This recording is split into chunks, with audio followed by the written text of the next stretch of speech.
Welcome into Sports Time. Bryant and Brett with you in our Family Leisure Studios. I'm here in our studios in Memphis. Brett Norsworthy on the road in Dallas at SEC Media Days at the Omni Hotel. Day 3 of SEC Media Days. We've heard from all of the coaches, and now we'll talk to a lot of people about those 4 teams that talked today over these next 3 hours. A lot to get into today, but Brett, how has day 3 been?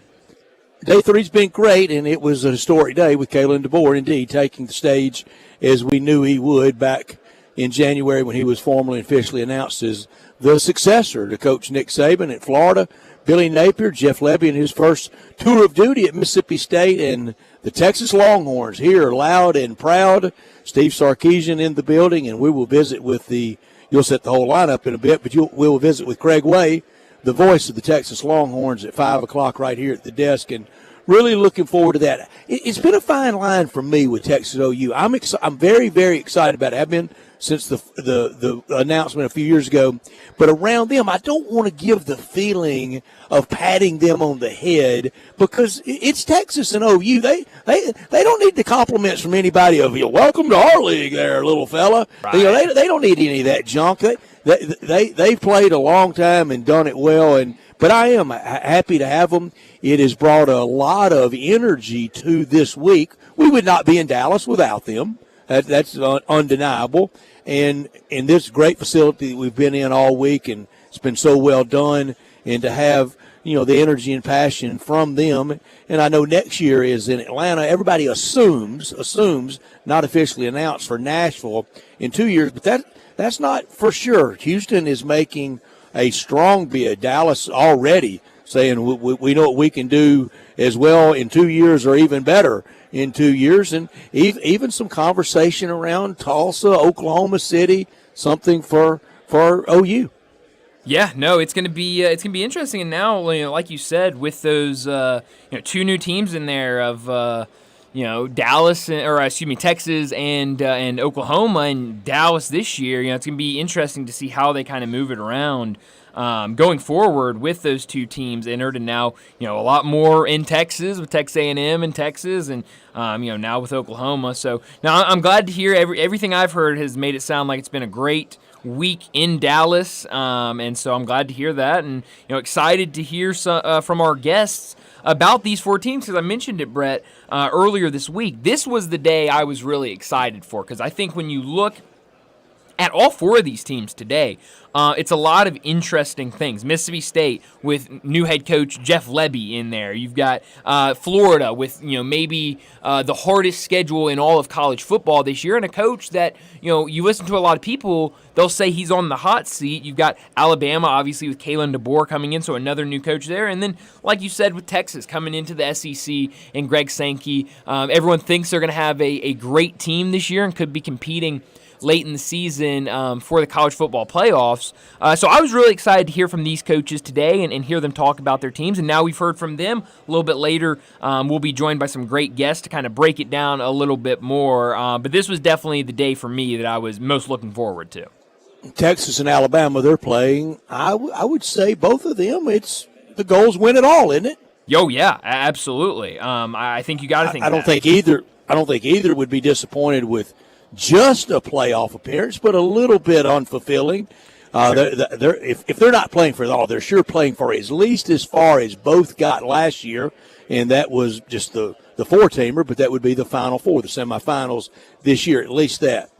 Florida's playing, they're playing for, we want to get back to being relevant in that playing for it all conversation. Mm-hmm. And Jeff Lebby, a first-year head coach, kind of starting over at Mississippi State, and I think it can be done for him. A lot of state people and a lot of everybody in the league, they look what Ole Miss has done and they think, well, we can do that. Well, you can. Go ahead, do it. And, it's not easy, but go ahead, replicate it. Right. No. Do it. And you're right. It's not easy. It's difficult, but you can definitely go out there and do it. So definitely.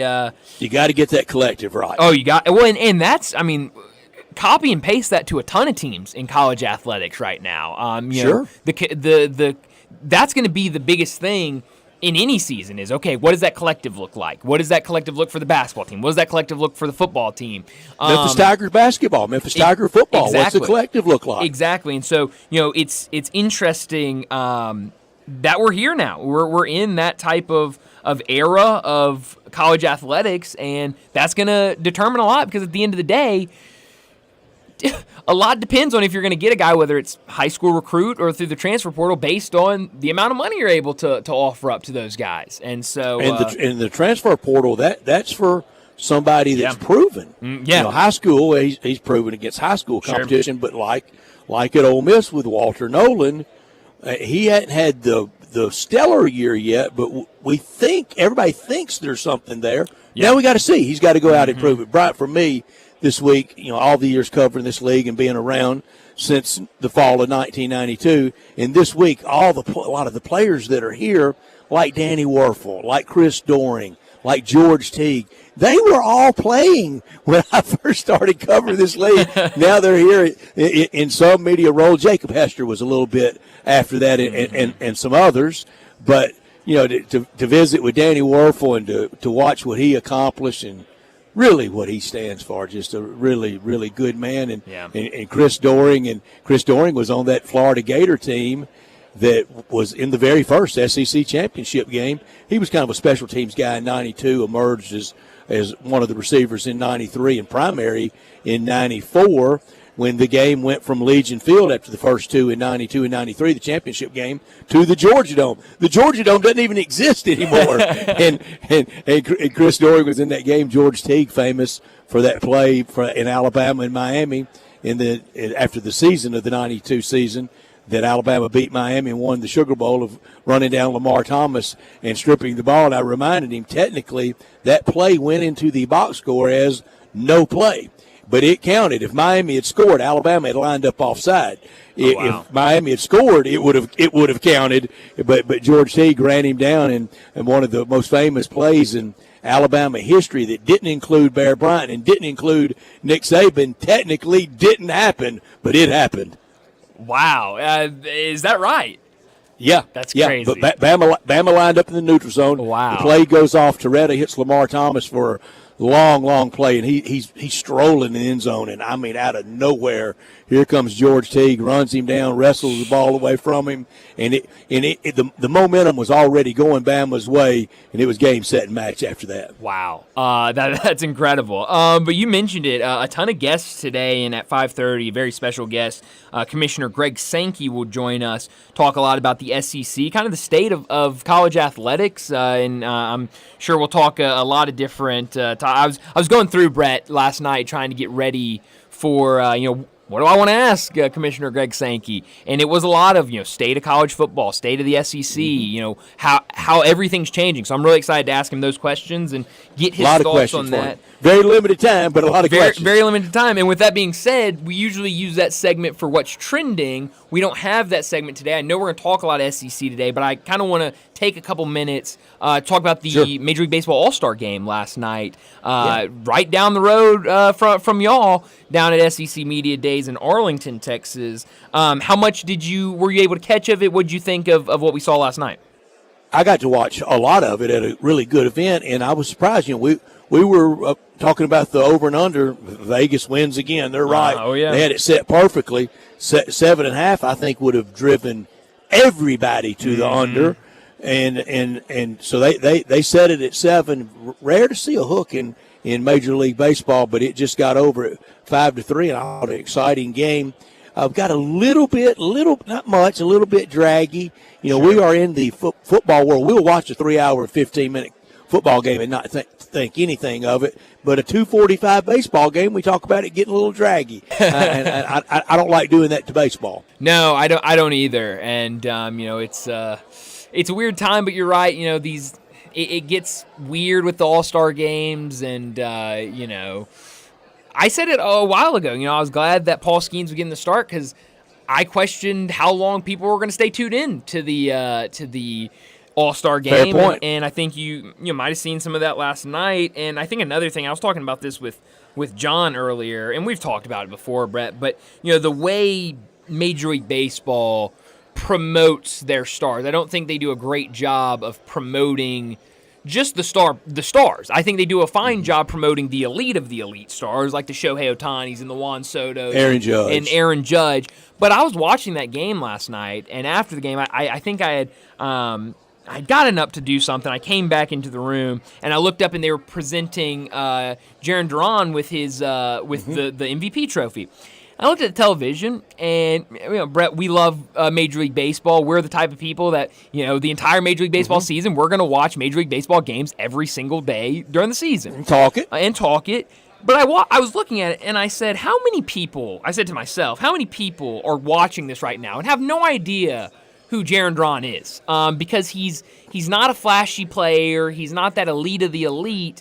And I just think couldn't pick him out from the band Duran Duran. Exactly. And so, and he was one of those kind of was not a can't miss all-star, but, on the all-star team nonetheless. And so I was a little disappointed just kind of seeing that and thinking, man, Major League Baseball, I don't think does a great job promoting the stars. And, I think you see that. I think it's highlighted during the all-star game every year. We're very team centric. Yes. We love the Dodgers. We love the Yankees. We love our local market team, and that's been the knock on baseball is how do you kind of get out of the local cocoon and really be national. And when it was America's pastime, it was very much the national sport. Now it's very much regionalized. Brian, not 2 months ago, I'm in St. Louis, and I see him with the Red Sox. I would have bet my right leg he wasn't going to be MVP of the All-Star game. That's right. Well, and that's the thing. And so it was a surprising MVP, and kind of the way that game played out with the home runs, it just kind of fell to him. And so, John made a good point earlier today. We were having the same discussion, and he, like you said, we're so team-driven, especially in baseball, and he kind of made the same point of there's just so many games and so many teams playing, and a lot of times on a Tuesday night in June, you've got, 8 or 9 games going, starting at the same time, and you can't watch all these games. And so, Major League Baseball kind of try. We do, but it almost feels like Major League Baseball decided we're going to go all in on the players that we know are going to be around in the postseason in October, and kind of those can't miss flashy players, which is fine. But that was kind of my big thing last night, and then kind of what everyone's been saying, the uniforms. And not playing in the traditional team jerseys that we saw for so long. Though I wasn't a huge fan of the uniforms last night. I liked, a couple years ago in Seattle. I didn't think those were bad. But it's different for sure. And I didn't really like the ones they beat me down night. With it. Yeah. And we're not going back. Oh, no, not at all. I mean, it started and it's going to happen, and whether people are buying those in the team shop or not, it's always going to be there as an idea of, there will be somebody that buys this in the team shop. And you're never going to see traditional uniforms again. It's always going to be the All-Star Game jerseys. John Varley sends to me a high hard one, the band Duran Duran or Roberto Duran. I have Ordinary World by Duran Duran on my iTunes, but I also have a soft spot for Roberto Duran, and those fights against Sugar Ray Leonard, and I still love boxing at that time. And the famous No Mas fight down at the Superdome in New Orleans in 1980, it was on the Tuesday night before Thursday Thanksgiving, and buddies of mine came home early from Fayetteville, and we went to Cook Convention Center and watched it on the big screen. Is that right? Wow. Yeah, and that's when he was No Mas, I think in the 8th round. But their first fight, Leonard Duran in Montreal, went in the 2nd round, and it to this day, it detached retina, real vision, and eye trouble from it. He practically knocked Sugar Ray Leonard's eye out. Terrifying. In the 2nd round, and Sugar Ray bounced up, with one eye and took it the distance, and Duran won on scoring. Yeah, that's terrifying. The brawl in Montreal. There you go. And Brian, you talking about different times. That fight, there was big closed circuit package, but no network TV live. It was like on a Tuesday or Wednesday night, and then they showed it in its entirety on wow. Wide World of Sports on Saturday, and we had a fight watch party, and everybody knew the result. Times Man, have that's changed, a million Brett. years ago, Yes. and it sure has. Times for have the better, definitely changed. for the much better. Absolutely. Let me set up today's show before we get to top and not top story. Plenty of guests galore, as we talk about all the teams that had their day at SEC Media Days today. 3:30, Michael Borky from Sports Talk Mississippi. He'll join us to talk Mississippi State as the Jeff Lebby era starts at Mississippi State. 3:45, Mark McLeod will join us from blitzsportsradio.com. He covers the Florida Gators. We'll talk about Florida, their tough schedule this season. 4 o'clock, John Goen from Timber Trust Golf. He'll join us. We'll talk some golf, and we'll make our weekly picks. 2 tournaments this weekend, the British Open and then the Barracuda. So a lot of picks to be made at 4 o'clock with John Goen. 4:30, Ryan Fowler from 100.9 The Game in Tuscaloosa. He'll join us to talk Bama, as it was weird this morning. I'll be honest. Kalen DeBoer, when he stepped out with that Alabama logo behind him, it made it real this morning that Nick Saban was no longer the head coach. 4:45, we'll get to big number of the day. 5 o'clock, Craig Way, the voice of the Texas Longhorns, will join us to talk Texas entering the SEC. And at 5:30, Greg Sankey, the SEC commissioner, will join us. And a lot of questions about the SEC, college football in general. Should have a really good conversation with the commissioner at 5:30. And at 5:45, like we always do, we'll wrap up today's show with Taco Bell Crunch Time. Let me remind you, we're in our Family Leisure Studios, where family and fun come together. Summer is here, and it's time to party, and Family Leisure has you covered with all the deals, like 24-foot above-ground pools for $19.99, all ladders, filter systems, and robotic cleaners, 20% off. Select in-stock patio furniture, up to 50% off. Play gyms, up to $1,000 off. Patio umbrellas, 20% off. And 4-person hot tubs, only $29.99.99. And don't forget about the discounted pricing on all in-stock pool toys and floats while supplies last. So head over to Family Leisure, 2120 Witten Road, just north of I-40. Bryant and Brett with you till 6 o'clock. We're Sports Time, and we want you to be a big part of it at our Sissy's Log Cabin talk and text line 901-360-8255. All our guests at the desk are on the telephone line. They always appear at the Sissy's Log Cabin guest line at 901-360-8255. This hour of our show brought to you every day by Lexus of Memphis at 2600 Ridgeway and online at lexusofmemphis.com. Great offers on all 2024 models and special leasing options. Drive in luxury and confidence knowing that every new Lexus comes with complimentary first and second maintenance services. Call them at 901-334-9673, but they want you to stop by the one and only Lexus dealership in town at 2600 Ridgeway and put yourself in the driver's seat of the all-new 2024 flagship LS500, and you'll be looking and you'll be driving in style. When you purchase a Lexus, you get top-of-the-line engineering and design, and they make for the luxury driving experience. Online at lexusofmemphis.com. Experience amazing at Lexus of Memphis. Top story of the day. Well, my top story has got to be day 3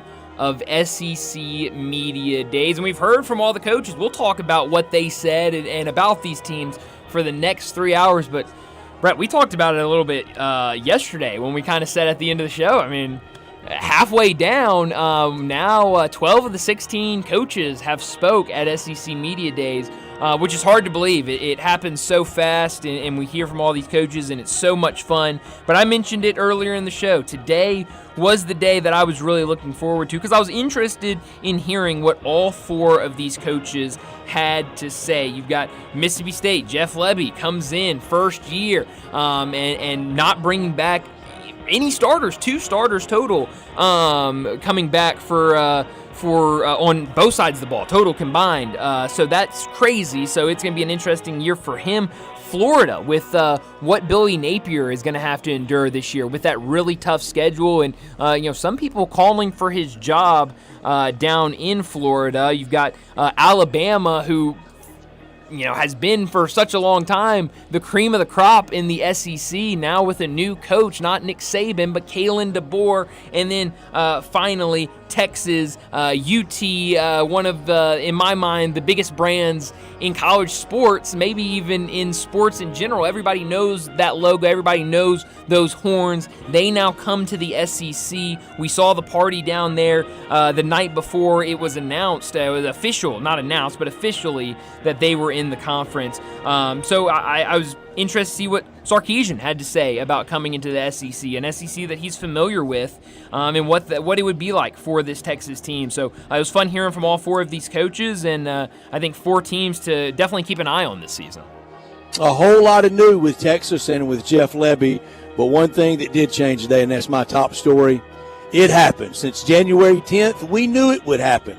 Greg Sankey went to that stage today, and he introduces every coach. He introduced the head football coach from the University of Alabama, Kalen DeBoer. Yeah, Kalen DeBoer. First time since Mike Slive introduced Mike Shula in 2006 at the Winfrey Hotel in Birmingham has it been someone other than Coach Nick Saban. Two Bama coaches in a league of their own in college football lore, Coach Nick Saban and the Bear. But every coach at Bama since the Bear, they've won, they've had success. They've won enough to be really proud of things. Ray Perkins had a double-digit win season. Same for Bill Curry. Gene Stallings won a national championship. Mike Dubose won an SEC championship, double-digit win seasons. Mike Dubose has won an SEC championship more recently than the Tennessee Vols have won an SEC championship in football. Dennis Franchione, double-digit win season. Mike Shula had a great year in 2005, but 2006 got him. So Kalen DeBoer, he has a tall task, but it's doable. It's always been done there, but it's never been done there in the NIL transfer portal era. Not top story of the day. Yeah, you're right about that. My not top story of the day, it's got to be the All-Star game last night. Always love watching what Major League Baseball does with its All-Star game. I think it's the most competitive. I think it's the most fun to watch. And last night, I think we got another glimpse at that. Paul Skeens started for the NL and was really fun to watch as he faced four batters. Stephen Kwan started it off for the AL team, and then Gunnar Henderson. He got both those guys out, walked Soto, and then Aaron Judge stepped up, and you kind of thought, this could get interesting, but he was able to put him away and get out of the first inning. So a lot of fun to see that young guy go, and then right after that, you saw Trick Skubal come out, the Detroit Tigers pitcher, in the second inning, which another name that I think we're going to have to really keep an eye on around trade deadline, because now with the All-Star game behind us, that is going to be the biggest question for all of these teams, is what do they do at the trade deadline? All of our attention will turn to that, and I think the Detroit Tigers are an interesting team to keep an eye on around this time, because you look at them, they're fourth in the AL Central right now. I don't think they're competing for a wild card spot this year. I think 7 games out of the wild card, and you look at the teams in front of them,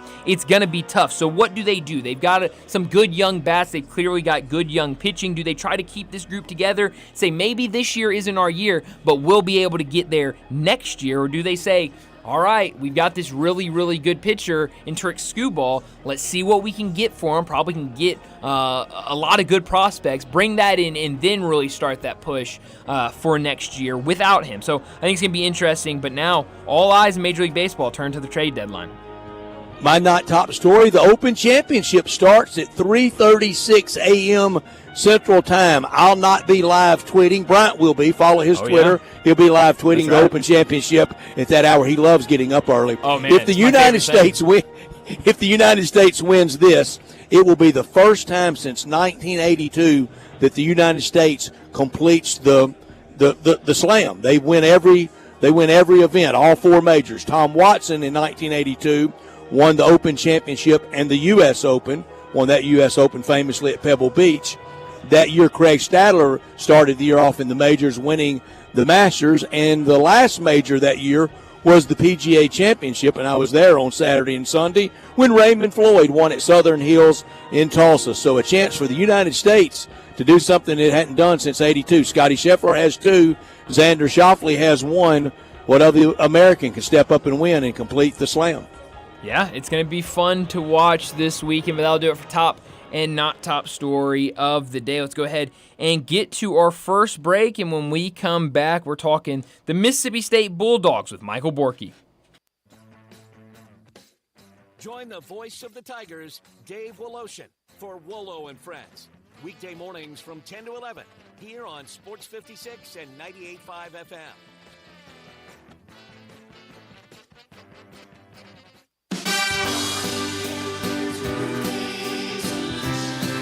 Here for Brian Elder Roofing. For nearly 2 decades, we've installed some of the best roof systems across the Mid-South. To the tens of thousands of clients we've served, we are honored. So many of you call our team at Brian Elder Roofing your roofers. Our team is dedicated to serving you and keeping your family safe, dry, and mold-free. The recent hailstorms have caused massive damage, and many of these will go unnoticed for years, even though the golf ball-sized hail we just experienced in the Mid-South compromises even the best-built roof system. Whether we find damage or not, your photos are securely stored for future reference. Call Brian Elder Roofing today for a total evaluation of your entire roof system free. We will not try to sell you a roof if all you need is a repair. Call me at 901-867-0303. That's 901-867-0303. Or visit us online at brianelderroofing.com.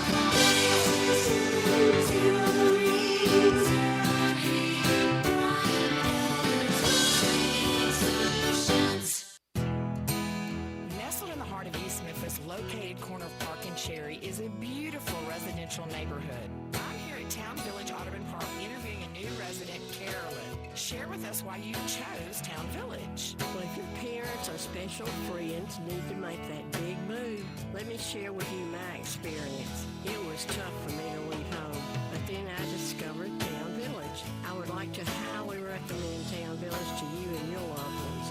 After looking at all the amenities and meeting all the people and staff, I was hooked. From restaurant, bistro, 3 meals per day, housekeeping, transportation, security, health care, physical therapy, exercise room, and even a heated pool and spa. Come see us and make your new home in Town Village. Visit us and call Daniel at Town Village Audubon Park at 901-374-7342. There's no place like home, Town Village. You or someone you know or care about has dealt with a difficult divorce. When facing divorce, you need the attorneys at Rice Law. Nick and Larry Rice lead the firm with 3 generations and 7 decades of experience. Located in Memphis, serving the entire state of Tennessee and North Mississippi. Rice Law is who you need to call. Simple or difficult divorce, they know how to handle it. Call Rice Law at 901-526-6701, or for more information, visit them at aboutdivorce.com. That's aboutdivorce.com. For retro cruiser styling packed with modern innovations, riders of all skill levels choose a Honda Rebel. Incredible motorcycles with a stripped-down style and a full package of features. Both the 300 and the 500 offer compact power inside a lightweight frame. Combined with a low-slung seat, the Rebel is easy to start on. And with new colors for this year, they are impossible to ignore. Go to Desato Honda to check out the 2023 Honda Rebels. Cruisers with premium style and performance to enjoy every second. Use the street as a racetrack with the law with the owners of Sports 56 traffic. Good afternoon. Still working this crash over here, possibly with some injuries on 240 westbound just past Mill Branch. It's got traffic pretty slow go over here as it just limps along on 240 westbound just past Mill Branch. It's been slow west of Memphis out there on I-40 outside Forest City on an earlier crash. Still some delays over there in that area in both directions on I-40 east and westbound in St. Francis County. Hey, Havenly Showers, your curbless shower specialist. Transform your bathroom with a tub to curbless shower conversions. For more information, log on to havenlyshowers.com. I'm Commander Chuck with your on-time traffic.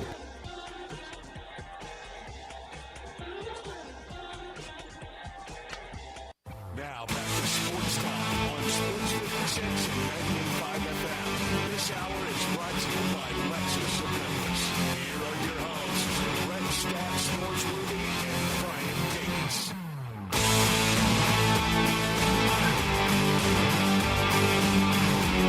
Welcome back into Sports Time. Bryant and Brett with you, and Brett is live down in Dallas for SEC Media Days, and we've got to talk the Mississippi State Bulldogs, and Michael Borky from Sports Talk Mississippi joins us now. Michael, thanks so much for joining us. And Jeff Lebby, he takes over at Mississippi State. We heard him talk earlier today. We know these last couple of years have been tough for Mississippi State. What do you expect from Jeff Lebby? What have you seen from him since he's taken over this job, and what should fans expect in year one?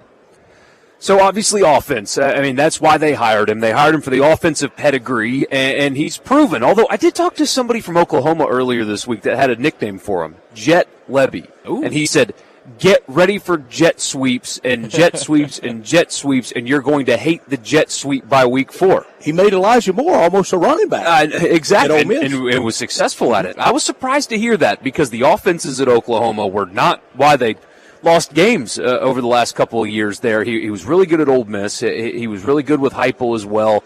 That's what you expect is offense, and I think they're going to get that. My biggest concern, though, is the other side of the ball. They signed the worst, and I'm not kidding, the worst transfer portal class in the SEC, number 16, even behind Vanderbilt. They did some good things on offense. They got a quarterback. They retooled their offensive line. They got some receivers, a running back. They did all that. Look at the other side of the ball. They brought a guy to today who John Lewis is going to, I think he's going to have a really good season. They're going to need him.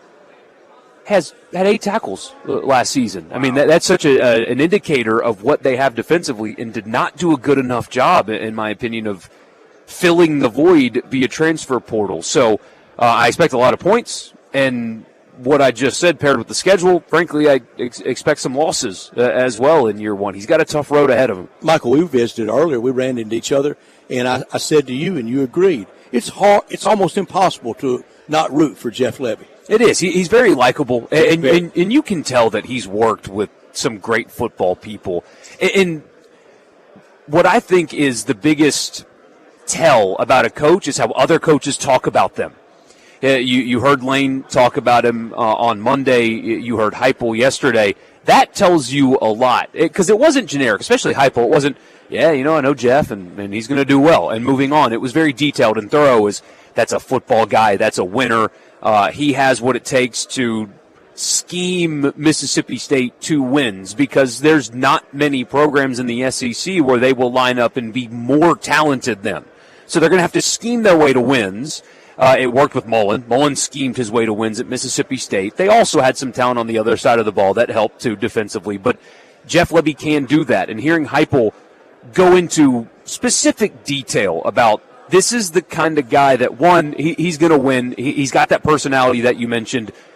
But he's got the intellect to scheme Mississippi State to wins. And so hearing that from another coach, I think, says a lot more than hearing that from somebody like me or hearing that from Lebby himself. When you get his colleagues, if you will, competitors, to say something like that says a lot. Michael, you live it and you talk it every single day, and your Twitter is often filled with both sides of the Egg Bowl rivalry. I have said lovingly, I like my Egg Bowl just like it is, but I've also said I like the temperature turned down just a little bit that the late, great Mike Leach and Lane Kiffin were able to, and it feels like it will continue. In fairness, Matt and Moorhead turned it down a little bit. Matt Lukin. There was some residual stuff from the previous guys that kind of kept festering while they were there. Stuff from 1957. Well, true. Michael. That too. But it's always percolating. It's always there. We never forget a thing in that rivalry. But it kind of needed to be amp down a toggle or two. You know, people in the state of Mississippi, so I've lived in Mississippi for 14 years. I'm not a lifer. I moved here in 2010, and our audience sometimes gets frustrated with me. Oh, you don't get it. You're from South Carolina. You don't get it. No, I get it. I think that obsessing over each other and obsessing over that game and making it ugly is really bad for that game. And I've said that for years. And, people liked the Egg Bowl being on Thanksgiving on its own because it was a spectacle. It wasn't a great game. It was a circus. And I kept saying over and over, you don't want to be known as the game that people watch because you're a circus, because you're going to fight and all this dumb stuff happens. You want people to watch your game because it's a great game. Well, why do people watch the Iron Bowl? It's not because they hate each other. That helps. The rivalry stakes help. But it's because they play great games. Why do people watch Ohio State, Michigan? It's because they play great games. It's not because they hate each other. That adds to the spice. But at the end of the day, it's The football game is what you remember most about the Iron Bowl. The football game is what you remember most about Ohio State, Michigan, Red River. The sideshow is what people remember about the Egg Bowl, and I'm so glad that it has gone away from that. There's just less garbage because they do play great football games absent that, but people don't know enough about them because of all the sideshow. Michael, I swear, your former colleague and good friend Matt White in 2014 and 2015, I told Matt, I said, isn't this more preferable having these stakes we're playing for instead of freezing to death on Thanksgiving and the loser fires the coach and the winner goes to the Poulan Bowl? Right. It's so much better, and I hope that we can get back to that place. Last year's game, Mississippi State had already fired their coach, and there's some low expectations for the Bulldogs this year. I want it to get to that place where that game matters. I want the Egg Bowl to be this team and this team are fighting for the college football playoff. And at least the cover of Sports Illustrated like in 14 and 15. Exactly. And it can get there. There are some people that think that both programs can't win at the same time, that there's only room for one to be good at a time, and they'll just trade places. That's generally how it's been. I don't necessarily agree with that, especially in the era of the multi-billion-dollar contracts that they're getting. But I do want it to get to that place again, because the sideshow is not appealing to me. The stakes are appealing to me, and hopefully we'll get there. Yeah, absolutely. Well, you mentioned a couple minutes ago the schedule, and you look at it, and there might be some losses on there. I think a tough schedule. I think every time you see an SEC schedule, it looks tough. But some of the spots in there, I mean, you've got at Texas, then at Georgia, and then home at Texas A&M, a 3-game span, and then at the end of the season, at Tennessee, home against Missouri, and then at Ole Miss to end the season. How do you think this team, with so many new faces, a new coach, how do you think this team will fare against this schedule? Not particularly good. The SEC did them no favors, honestly. I think that there's a chance that it is a much, much, much improved football team with an identical record to last year. I mean, 4 road games in the SEC, all of which will be preseason top 15-ish teams, depending on where Tennessee lands. They'll be somewhere in the top 20, though. So 4 road games against top 20 teams. And then for good measure, I know they're going to be picked to finish near the bottom of the Big 12, but nobody can convince me that Tempe, Arizona at 9:30 in Week 2 is going to be easy either. With Kenny Dillingham. Exactly. And I mentioned the defensive personnel earlier, and so it's going to be tough for them. What State fans should hope for, and kind of what I expect, is a very similar vibe to that of Ole Miss 2020. That's what you want to look like. Mm-hmm. Ole Miss went 4-5, 5-5. It was the COVID year. They only played the SEC schedule. And it's really funny. They got beat by Alabama, but they played really well and scored a bunch of points, and it was a close game. They get cheered by their home fans off the field after a loss. Lane Kiffin, to his credit, was like, what the heck are you guys cheering about? I didn't come here to lose close. Yeah. But that vibe is what Mississippi State fans need to hope for. Competency, scoring points, a fun brand of football. And look, if you go to Athens and lose, but you go to Athens and you score 40 points and lose, that's proof of concept. Last year, it was so hard to watch them on a weekly basis. It was lifeless. And so even if you're losing games, you can have life and losses. Ole Miss 2020 had life and losses. That's what I think Mississippi State's goal for this season should be. Forget the record. Just be competitive and have life. And then the wins will start taking care of itself down the road. He's Michael Borky, and he's with Richard Cross and Brian Haydad on Sports Talk Mississippi in the afternoons, and it's always engineered by the great Houston McDavid. Michael, thank you so much. Of course, anytime. Appreciate you so much. Michael Borky with us, and we'll have to catch up with Michael a bunch during the year because he covers both very, very, very well. Our SEC Media Days coverage brought to you by Gould's, Jim's Place in Collierville, Sissy's Log Cabin, Memphis Sports and Tourism Council, your North Mississippi John Deere dealer, Wade Incorporated, the commissary in both Germantown and in Collierville, Ronnie Grisani's, Jimmy McElroy and Associates, Jason's Deli, and Landers Ford in Collierville, and by First National Bank and Trust. First National Bank and Trust, with its roots in eastern Arkansas since 1886, but now in West Tennessee. I'm predicting in 2086 they'll still be in West Tennessee, firmly established. Eastern Arkansas's largest independently owned bank, now in West Tennessee, First National Bank and Trust, with offices at Ridge Lake Boulevard and in Collierville. They focus on their clients in the Mid-South with all their banking needs, that personal banking, business banking, online banking, and the mobile app. Courage and confidence has been on display by First National Bank and Trust officers throughout its history, in good times and in challenging times. First National Bank and Trust, they've been recognized as one of the most progressive banking institutions in the country. Commercial, residential, recreational, whatever you need, customers depend on First National Bank and Trust because they know real estate. Call 901-498-5763 or contact Brooks Winchester or any member of the First National Bank and Trust team. Well, we've talked the Bulldogs of Mississippi State. Now we've got to switch gears and talk some Florida Gators. Everyone's been talking about them. Toughest schedule maybe in all of college football. So let's get to a break. And when we come back, we'll talk the Florida Gators. Broadcasting from the Family Leisure Studio, we are Sports 56 and 98.5 FM.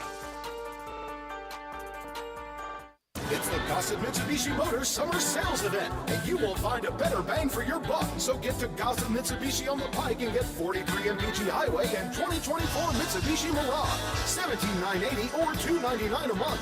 2024 Mitsubishi Outlander Sport, $26,530 or $379 a month. 2024 Mitsubishi Outlander Sport, we Gossett, $26,530 or $379 a month. And get vacation ready in 2024 Mitsubishi Outlander, $29,900 or $399 a month. Plus peace of mind with Mitsubishi's 10-year, 100,000-mile powertrain limited warranty. Gossett Mitsubishi, 1870 Covington Pike and 24/7 at MemphisMitsubishi.com. If you want it, we got it at Gossett Motor Cars.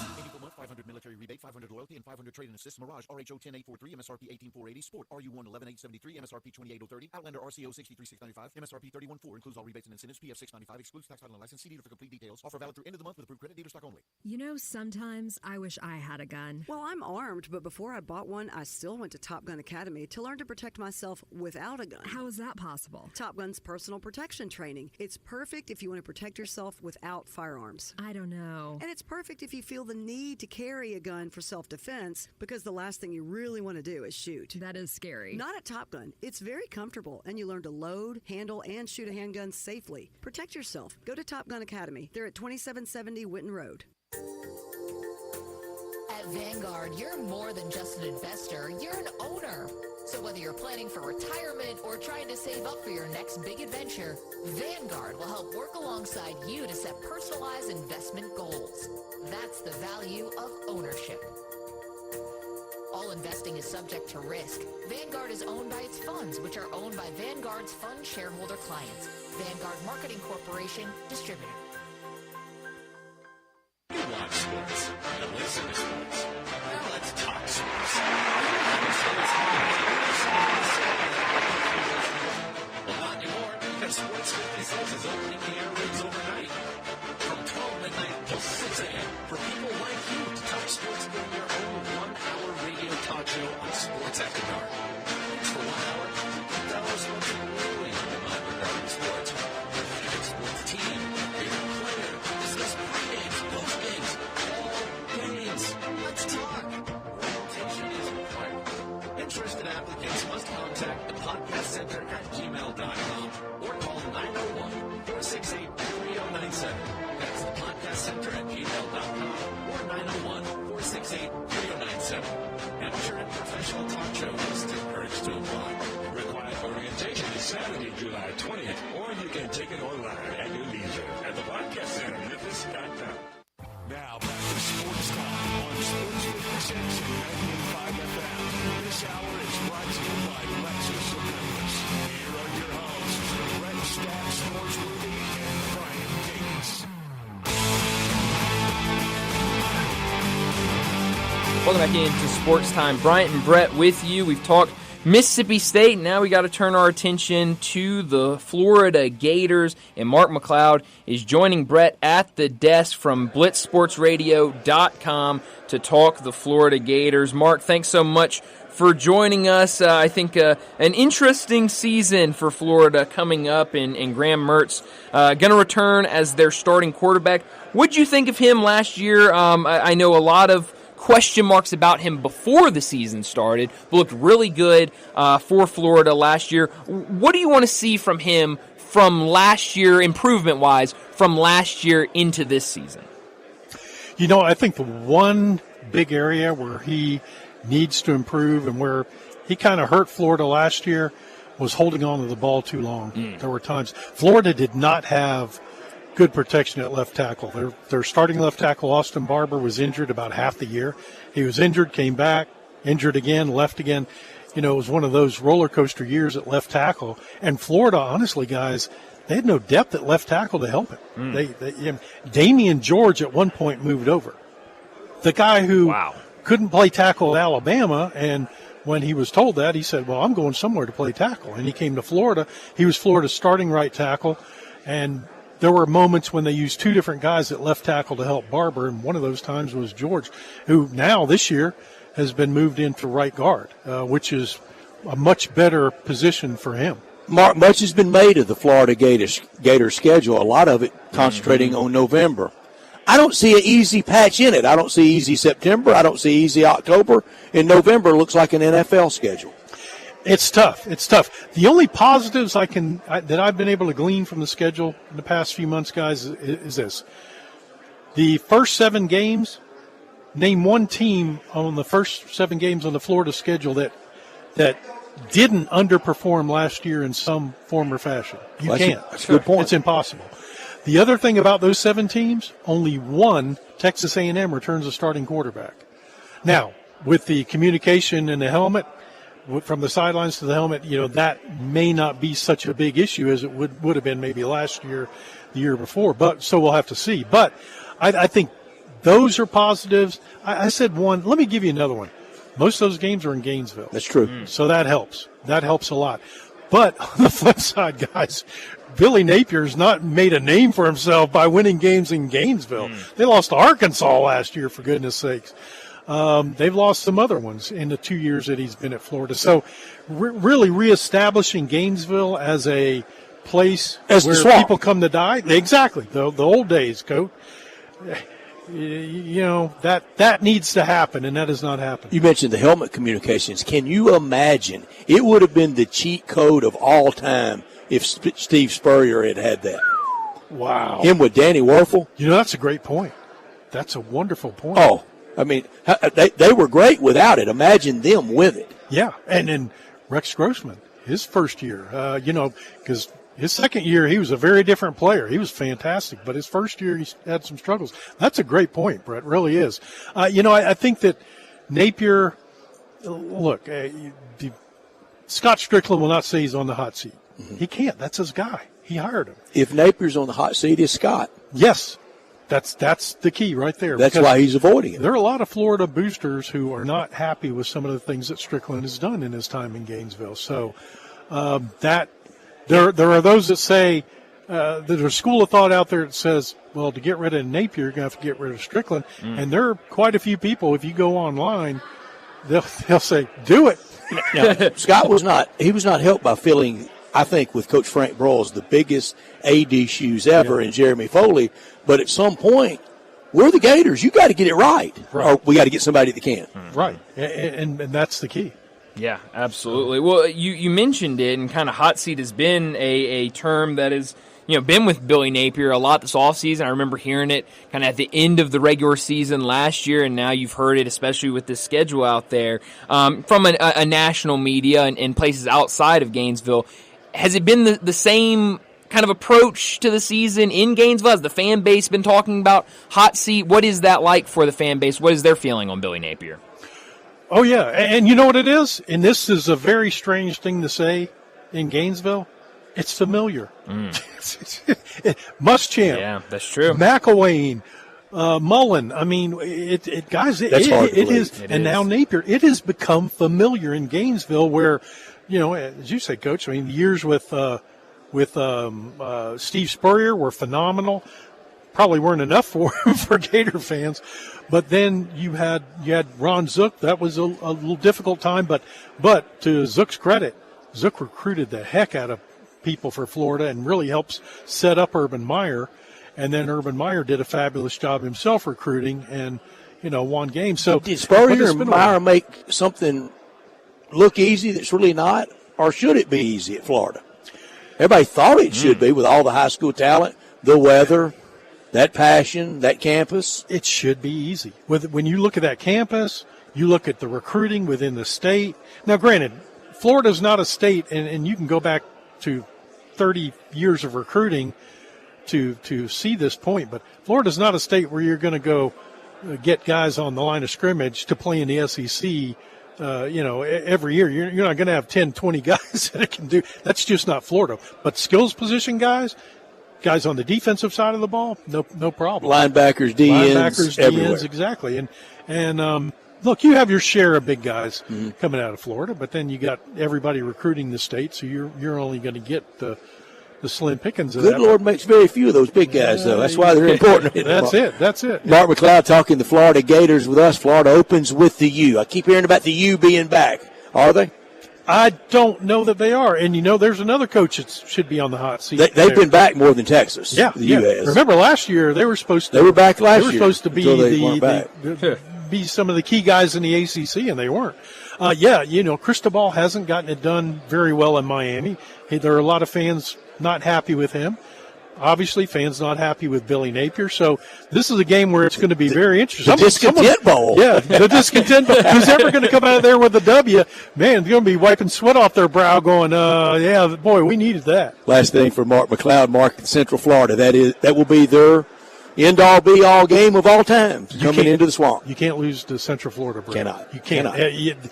You will upset the apple cart, even if you beat Miami and then lose to Central Florida a few weeks later. You can't lose in October to UCF, Tennessee, and Kentucky. No, you can't. And look, again, these first 7 games for Florida are winnable. It's the last 5 that you look at and you go, oh, my goodness, Somebody hates us at league scheduling.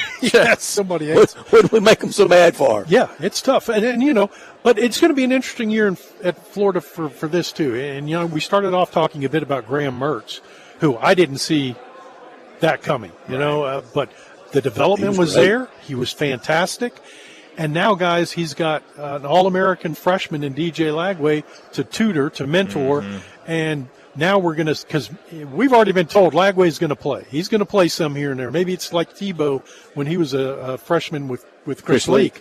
But we'll see what happens. And at least it's there. Mark, continued good health. Bryant, triple bypass survivor this year. I don't want to say survivor. Triple bypass recovery. Survivor. It wasn't me being operated on, Mark. I'm not feeling so good right now. Thank you, Mark. I'm glad you are feeling well. Thank you. Appreciate Thank you very it, much. Mark McLeod with us talking Florida Gators. We'll check in with Mark during the year for the Florida Gators. Open with Miami, close with FSU in the state championship game. That's a lot of passion in those games. Oh, it absolutely is. You start and finish with some big-time rivals, and definitely not an easy schedule. That's kind of been the storyline all off-season for the Florida Gators. About to get to a break here, but let me tell you about one of my favorite places to stop in, whether it's lunch or dinner. It's the first name in Memphis Italian food. Ronnie Grizzani's in Regalia.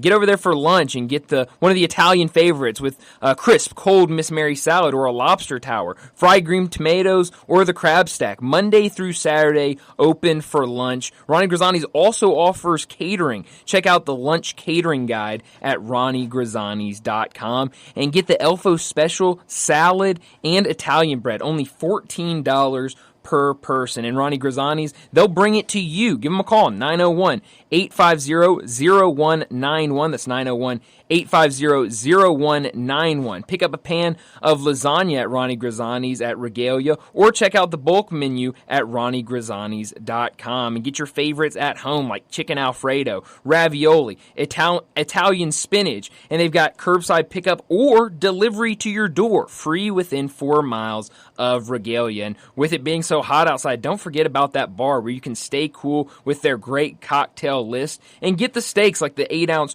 gorgonzola and bacon-wrapped filet. Try it and thank me later. In High Point Grocery, super low on Spotswood and Goodman Road, and Buster's Liquor. Make lunch or dinner easy at Ronnie Grizzani's, a Memphis tradition since 1909. Let's get to a break. When we come back to start our 4 o'clock hour, John Goen joins us to talk some golf and make some picks.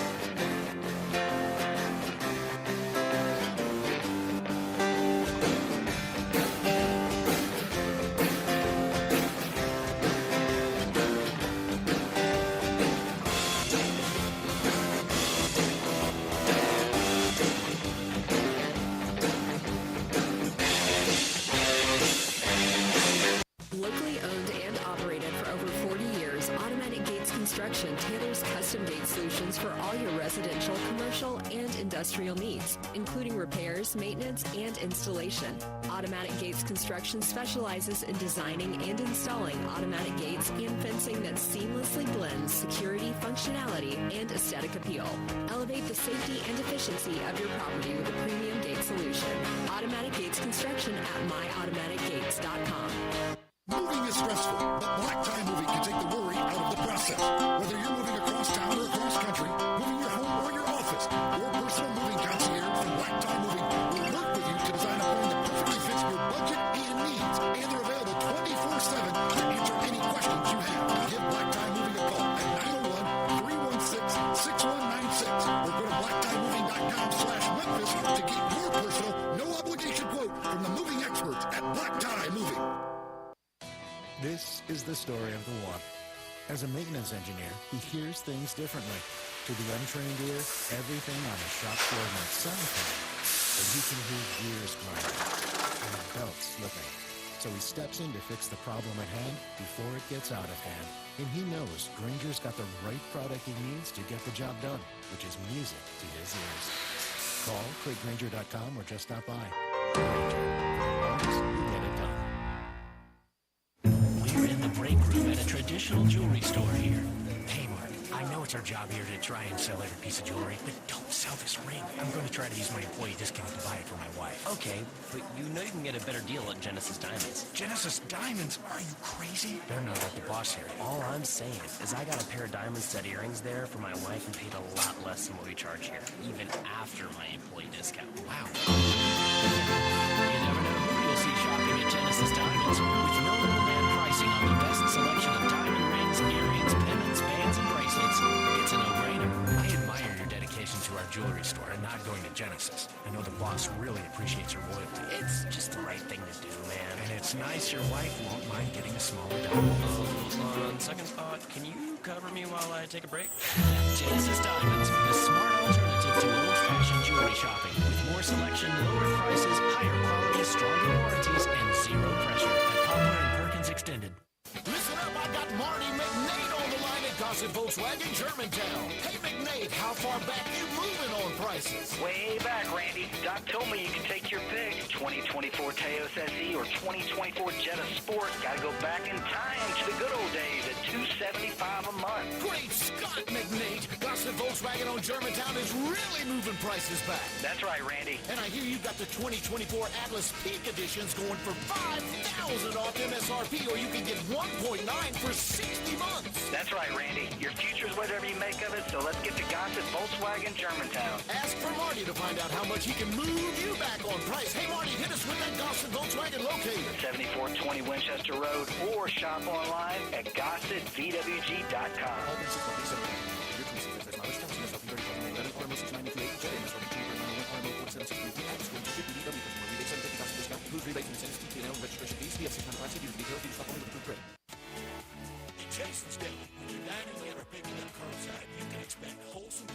surprises, just delicious sandwiches, crisp salads, and quick quality meals made with the freshest ingredients and no artificial trans fats, MSG, high fructose corn syrup, or artificial colors and dyes. Around here, a lot of thought goes into what we put into our food and what we take out of it. Because you're not just taking a bite, you're getting a taste of who we are. New items are constantly being created to expand our menu for all tastes and special diets with vegan and gluten-free options available. Convenience and on-time delivery you can count on. It's just a click away at jasonsdeli.com. So whether you need to feed 5 people or 5,000, the team at Jason's Deli, they have the credentials and the commitment to keep you satisfied. Freshness is nearby at Jason's Deli with locations at Ridgeway and Park Place Center, Poplar Highland, Germantown Road in Cordova, and Goodman Road in Highland Ranch. Jason's Deli, it's wholesome food and no surprises. Sports 56 traffic. Good afternoon. It's looking better over here on 240 westbound just past Mill Branch on an earlier crash going eastbound. Now has picked up a little bit more volume on 240 as you head over towards Bill Morris Parkway. It looks like it's trying to improve a bit out there in St. Francis County as you head out towards Forest City there in Arkansas down I-40. That was crazy slow about an hour ago out there. You had it shut down in both directions again. It looks like it's trying to improve. Havenly Showers, your curbless shower specialist. Transform your bathroom with a tub to curbless shower conversions. HavenlyShowers.com. I'm Commander Chuck with your on-time traffic.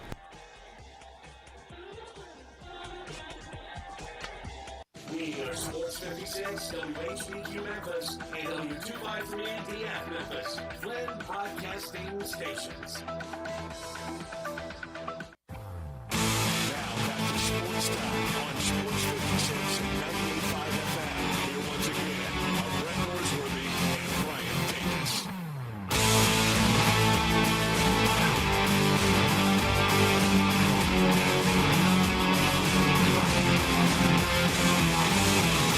Welcome back into Sports Time as we start our 4 o'clock hour. And joining us like he does every single weekend, John Goen from Timber Trust joins us to talk some golf and make some picks. John, thanks so much for joining us. How are things this week down at Timber Trust?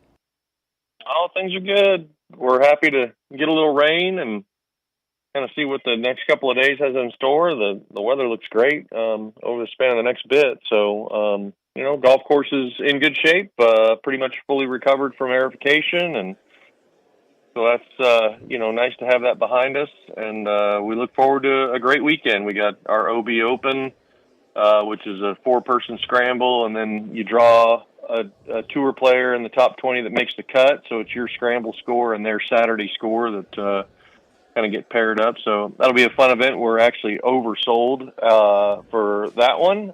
So we'll look forward to a few more folks than what we normally have for some of these events. But it should be a great day and just kind of normal week as we kind of get ready for heck. Next thing you know, everybody's going to blink and school's going to be back in session. And then after that, we get college football and away we go. Away we go. John, overbook's a good thing, I think, and I know you've had a lot of play this year. Your number of rounds year over year, I'm not asking for an exact number. Pleased? Up? What is it? Yeah, no, I mean, so we're up versus prior year, which is good. Continue to see some improvement, and I think that's just a testament to just continually reinvesting in the golf course, continuing to try to make improvements and whether that's continual drainage projects that we're, working on, whether it's, finally getting our irrigation system right and having the ability to be able to water so we don't look, all baked out as we hit these drier stretches that we've had. And,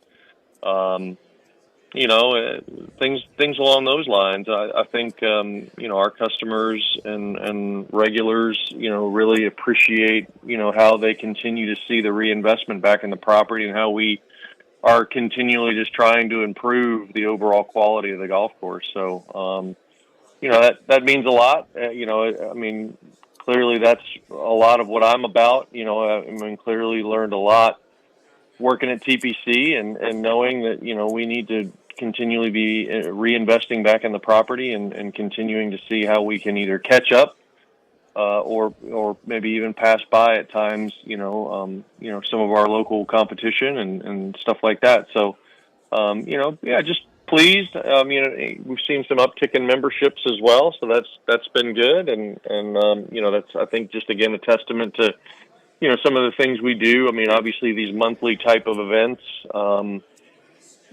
definitely tend to help. The programming that we do, the Thursday night scrambles, the events that we do on a monthly basis and stuff like that. So, I think that's ideally what I envisioned when I purchased the golf course 5 years ago. And, it's just nice to see that as you kind of work the plan that you're continually seeing progress.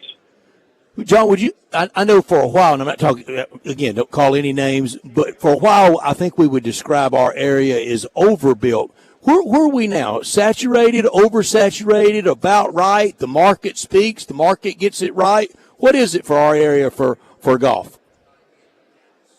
I mean, clearly, if you look at it post-COVID, I think you would probably describe it for the most part in two segments, right? In the private segment, I think you'd probably describe it as just about right. Because as you have those conversations with a lot of the private club folks, private clubs are still pretty much, completely sold out, or have waiting lists. You've gotten back to having initiation fees, clearly not what it's like in Nashville or other places, but, just the ability to be able to, come back and have initiation fees is something. So, I think from and that wasn't the case pre-COVID, right? Oh, absolutely not. No, not even close. If you had an active checking account, you got in, didn't you? Right, pretty much. I mean, there's always a lot of club hopping. If you got agitated here, you could just go to the next place, and once you got agitated with whatever's going there, you can go to the next place and stuff like that. So, I think public golf is still kind of interesting. It's hard to say. When Audubon's going to open up, clearly the city is kind of trying to really make Audubon, I think, what I would deem to be the best city golf course within, that footprint, between Galloway and Fox Meadows and Pine Hill and others. I think with the investment and what the city is doing with Audubon Golf Course is going to be extremely interesting. I think that as you look at what that place is going to be with the short course, it's going to be the only city course that'll have a driving range, and then how they have redone the entire golf course and invested a substantial amount of money. I'm going to be very curious to see what Audubon is. I've already kind of heard where they're going to be from a rate perspective, and clearly to be. What my understanding is $55 during the week and $65 on the weekend. I mean, 55 within our public golf course market is going to definitely be on the high end. So I think it seems to be where the city is kind of trying to position that golf course, which I don't think is a bad thing. I think if the product warrants and everything else, then and I think it will from what I'm hearing. Then, I think it just allows the rest of us to up our game a little bit, and therefore, maybe increase our fees. But at the end of the day, from a consumer standpoint, the product has to match what you're charging. And I think it just pushes us all to be better. And I know Mickey Barker and the guys with the city courses that, are excited to get Audubon back open, and I think it's going to be very interesting. And again, like I said, I think that it just allows the rest of us to kind of strive and raise the bar a little bit, which, then also kind of moves the needle on the fee structure here within the golf courses in the city of Memphis or in the Memphis metro area. And, it's not bad to have good public golf courses that are affordable or are fairly priced. Let me put it that way, fairly priced, for the product in which you're getting. And, I think for the longest time that wasn't necessarily the case. And it's encouraging to see that there's a lot of us that are moving the needle and improving the overall public golf course market, and that's got to be encouraging for the future of public golf here in the Memphis area. Yeah. Talking to John Goen, he joins us from Timber Trust Golf. Open Championship Week, and Royal Troon is where it's taking place this year. Last time it was there, 2016. What should we know about this course? What type of golfer do you think will have an advantage this weekend?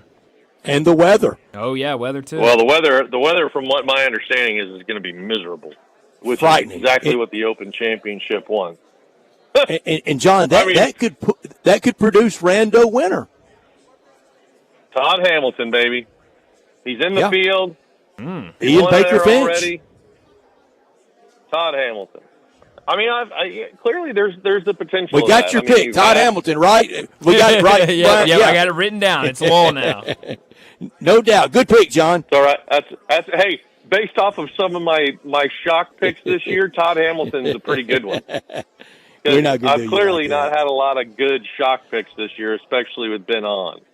So, but I think Royal Troon definitely has the opportunity to, have one of these rando winners, and so it's gonna be extremely interesting. Could you see a guy like an Alex Noren or somebody? I think there's a lot of guys that are top 50 players in the world that have an opportunity to be able to win, and let's face it, right now.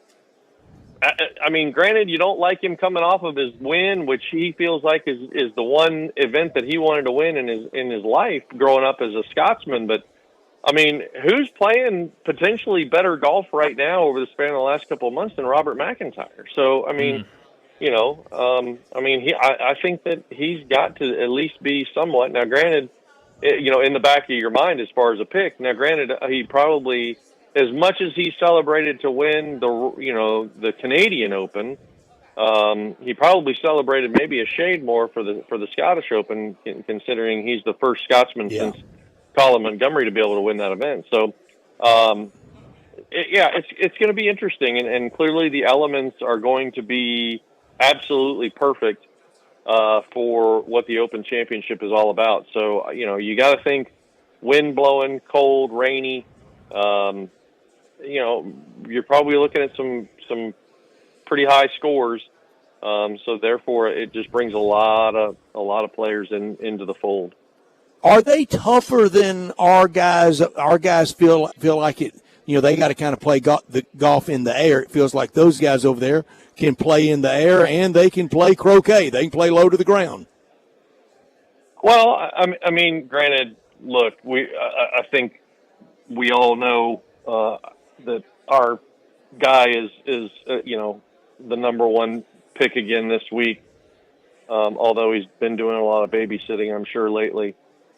But you would tend to think he's changed 0 diapers, John. 0. The Texans on the state side, I would think have the advantage playing over there because of the wind. You always hear about Texas golf, wind and things along those lines, and how they flight the golf ball. So, I think at the end of the day, you got a guy.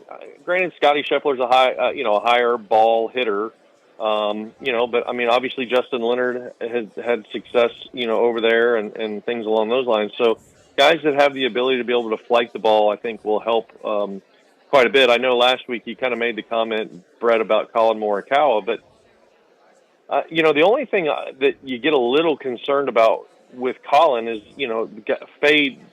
faders, because generally fades go a little bit higher in the air, so therefore you're not necessarily getting as much out of it. Plus, not soft conditions by our standards as we can get over here, although clearly a lot of our places have really good drainage systems, but over there they will be a little bit softer than normal. You'll still need to bounce shots in unless you're just going to get some gully washers and really soften the golf course up. But I mean, then you'll start to see the golf course, definitely kind of liven up from being a lot more green than what we're accustomed to seeing and things along those lines. So, but to I guess back to the actual answer to the question is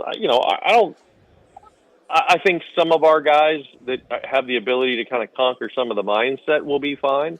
But I don't think everybody will perform well over there because let's face it, they don't play in extremely cold conditions. And if it's going to be in the 50s and 60s and the wind's blowing 20 and it's raining sideways, there's nothing enjoyable about that. Mm-mm.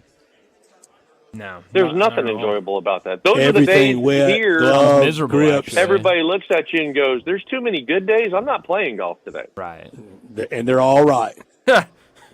Definitely. But as we've talked about before, you take these trips over there. All your buddies who are over here won't play if it's below 55 degrees, although the sun's out and the wind's not blowing.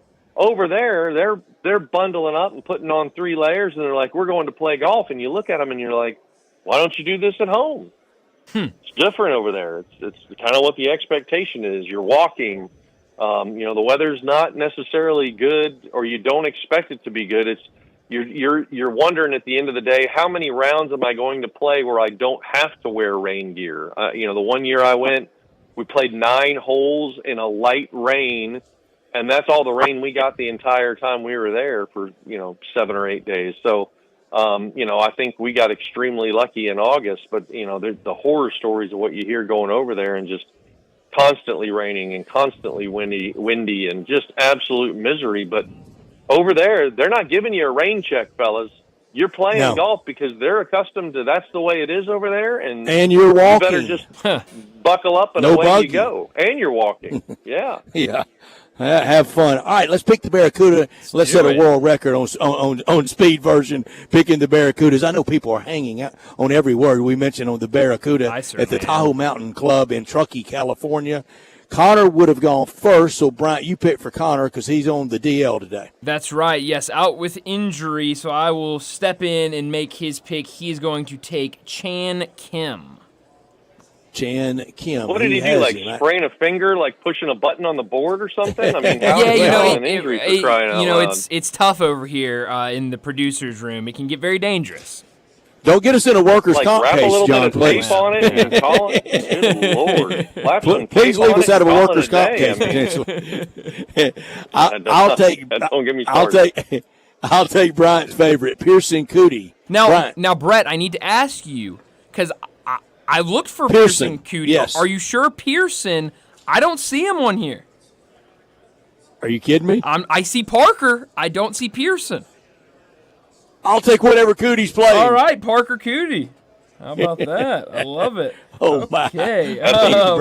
That's a bagel. Well, I was looking. Yeah. I was looking earlier, and then I heard you say that, and I was like, let me double check. But I think it's only Parker playing this weekend. Okay, I'm going to take my favorite guy this week, and that is Jake Knapp. This is definitely the weekend he gets it done at the Barracuda. John? I will take Patrick Rogers. Patrick Rogers. Back around to Connor. Pick for him. Okay. Big brother. He will take Bo Hostler.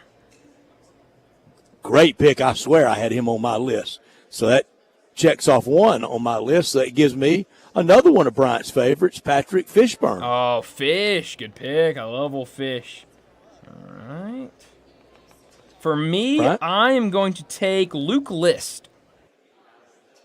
Luke List rounds it out for you, John. I'll take the rookie, Neil Shipley. Played well, except for that miscut at John Deere. But, I mean, heck, he's played well all summer long. So, the big Buckeye. In a no-namer event, we're taking the new guy because, he's got as much drive as anybody just trying to make money right now. Remember, that second pick pays double if you win it. Now to the Open Championship, and everything in this one pays double. And I bet I'm not going to be shocked. Who's Connor's first pick? No shock at all. He will take the best golfer in the world, Scotty Scheffler. Yeah. you have to lose with him. You That's can't right. lose against him. That's right. I'm going to take Colin Morikawa, but the weather does scare me with him. But I'm going to take him with his game and with his performance last week at the Scottish Open. Bryant? Well, there should not be any surprise with who my pick is going to be. I've even tried to pick him when he doesn't even qualify for the picks. My favorite, I once saw this man on YouTube playing golf in the snow. I will take Ludwig Oberg. You have doing the Ludi with Ludwig Aubert. John?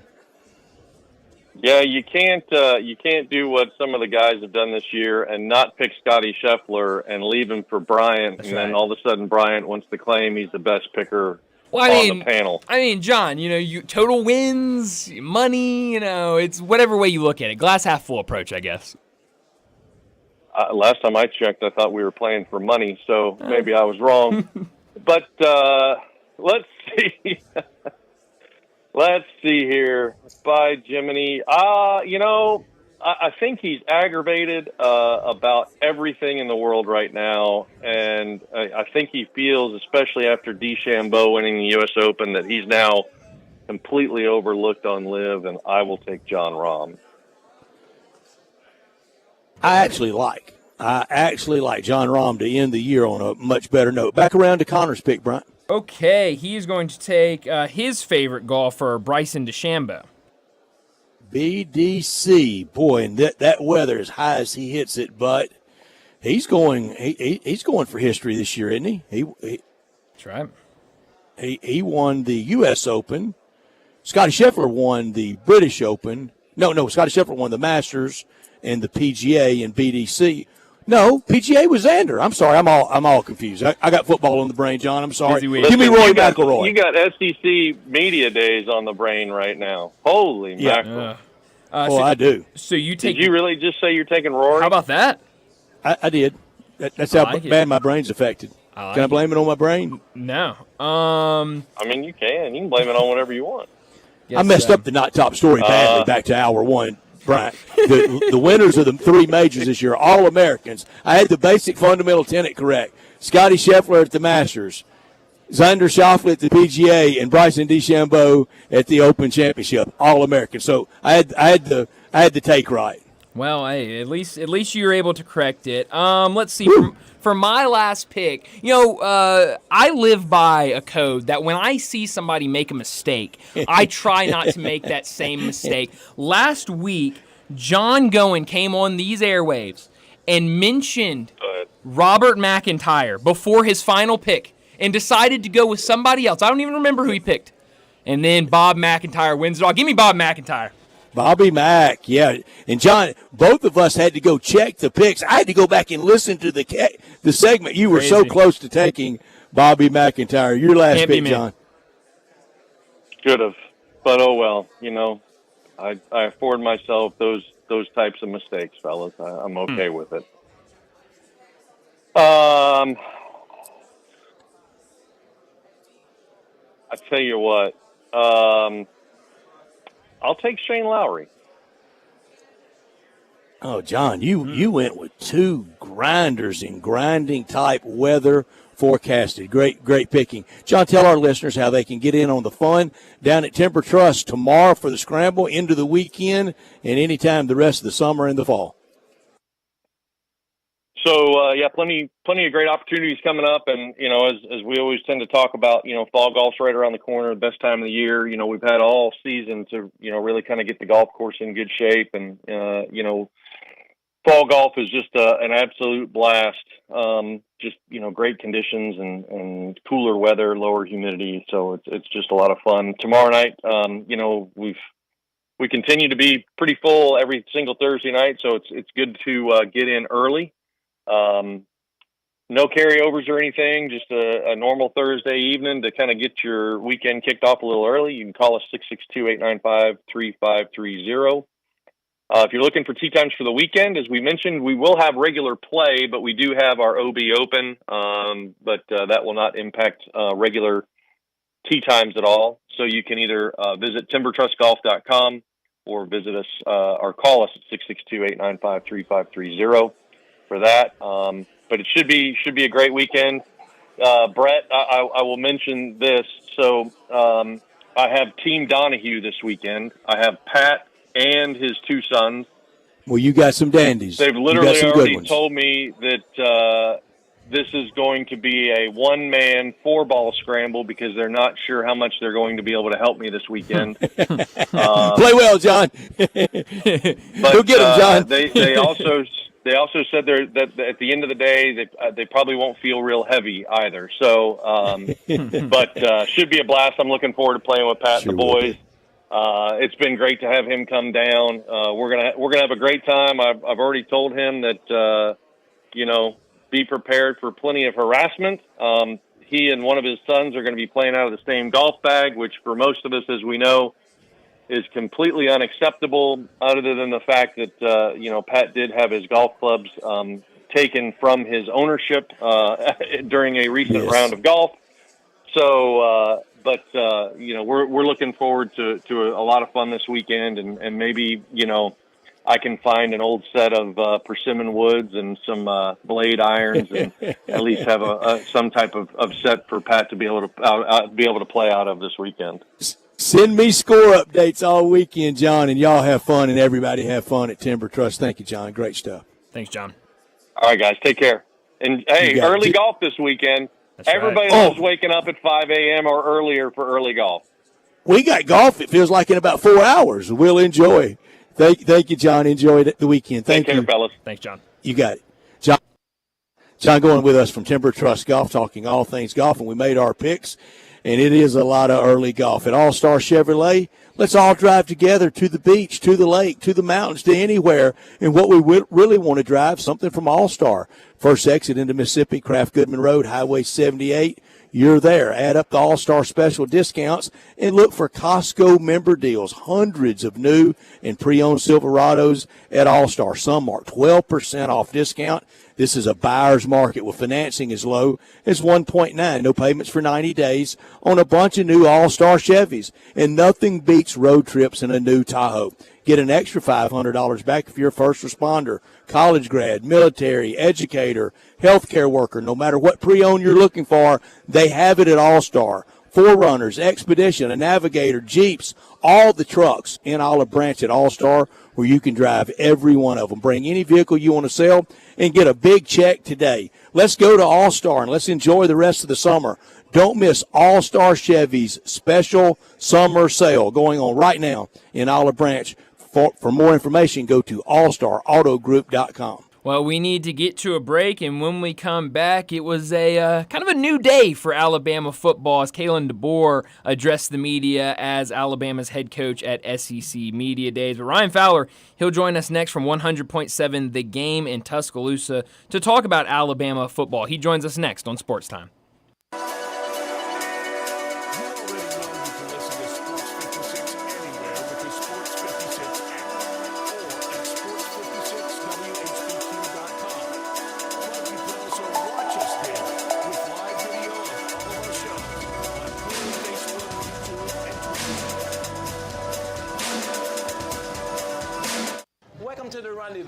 This is John Vergas.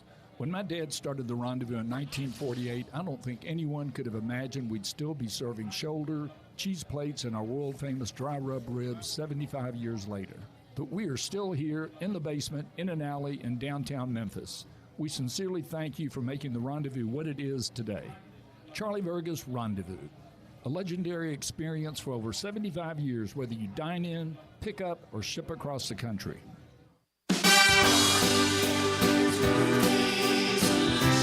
Chris Price here for Brian Elder Roofing. For nearly 2 decades, we've installed some of the best roof systems across the Mid-South. To the tens of thousands of clients we've served, we are honored. So many of you call our team at Brian Elder Roofing your roofers. Our team is dedicated to serving you and keeping your family safe, dry, and mold-free. The recent hailstorms have caused massive damage, and many of these will go unnoticed for years, even though the golf ball-sized hail we just experienced in the Mid-South compromises even the best-built roof system.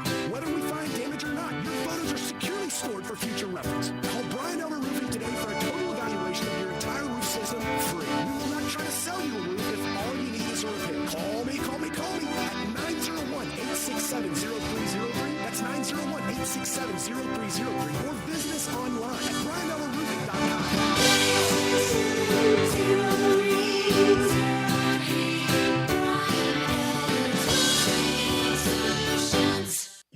someone you know or care about has dealt with a difficult divorce. When facing divorce, you need the attorneys at Rice Law. Nick and Larry Rice lead the firm with 3 generations and 7 decades of experience. Located in Memphis, serving the entire state of Tennessee and North Mississippi. Rice Law is who you need to call. Simple or difficult divorce, they know how to handle it. Call Rice Law at 901-526-6701, or for more information, visit them at aboutdivorce.com. That's aboutdivorce.com. O'Reilly. You've got questions? O'Reilly Auto Parts has answers. Need a pro you can trust? We've got that too. No matter what you need, our professional parts people have the training and expertise to help you do things right. Deep automotive knowledge. Just one part that makes O'Reilly stand apart. The professional parts people. O'Reilly Auto Parts. Sports 56 traffic. Good afternoon, Tita. I was behind a stalled car a few minutes ago on 40 westbound over there at Watkins near the 101 connector. It's picking up a little bit more volume just in the last few minutes on 240 going eastbound here from Mill Branch out to 385 Millmores Parkway. Weimer's Jewelry right here in Memphis has specialized in bridal ring purchases since 1984. Go by and see them. Shop local. Save a lot of money at Weimer's Jewelry, 7525 Highway 64. I'm Commander Chuck with your on-time traffic.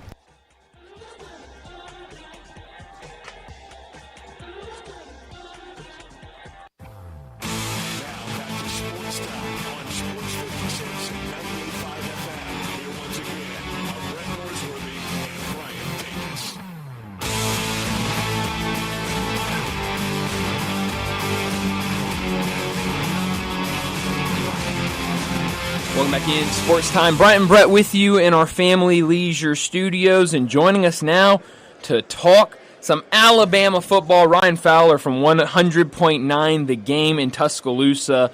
He joins us to talk some Bama. Ryan, thanks so much for joining us. And it was a little weird this morning turning on the TV and seeing Kalen DeBoer talking for Alabama instead of Nick Saban. Now, we're still getting Nick Saban this week on the desk, but a little different today. What have you seen over these last 5 months or so since Kalen DeBoer has taken over the job? What have you seen from him maybe different from Nick Saban since he's taken over as head coach? Well, there's 2 different ways to skin a cat, maybe more. You might be able to find 3 or 4, and they have a lot of similarities, but they also have a lot of differences too.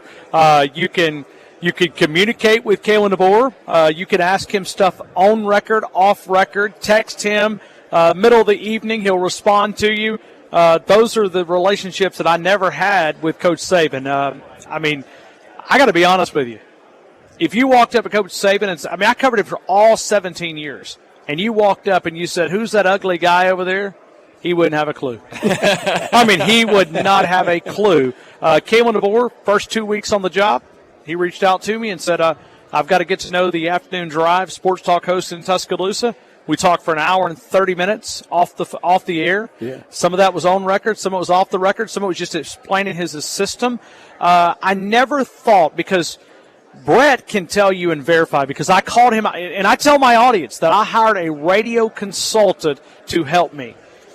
The program was drifting, and you can look back through our messages, and Brett said, just keep talking about the good. Keep talking about the good. Because that's the problem that a lot of people don't see, is that they won 1 national title in 6 years. Okay, I'm not trying to take that as a mean way, but the program was sliding. And it was also admirable when you think about Coach Saban stepping away to be able to say, you know what, I can no longer maintain this standard. Every time he'd ever been asked about retirement, he'd always say, I'm going to step away when I cannot maintain the level that I've been able to create.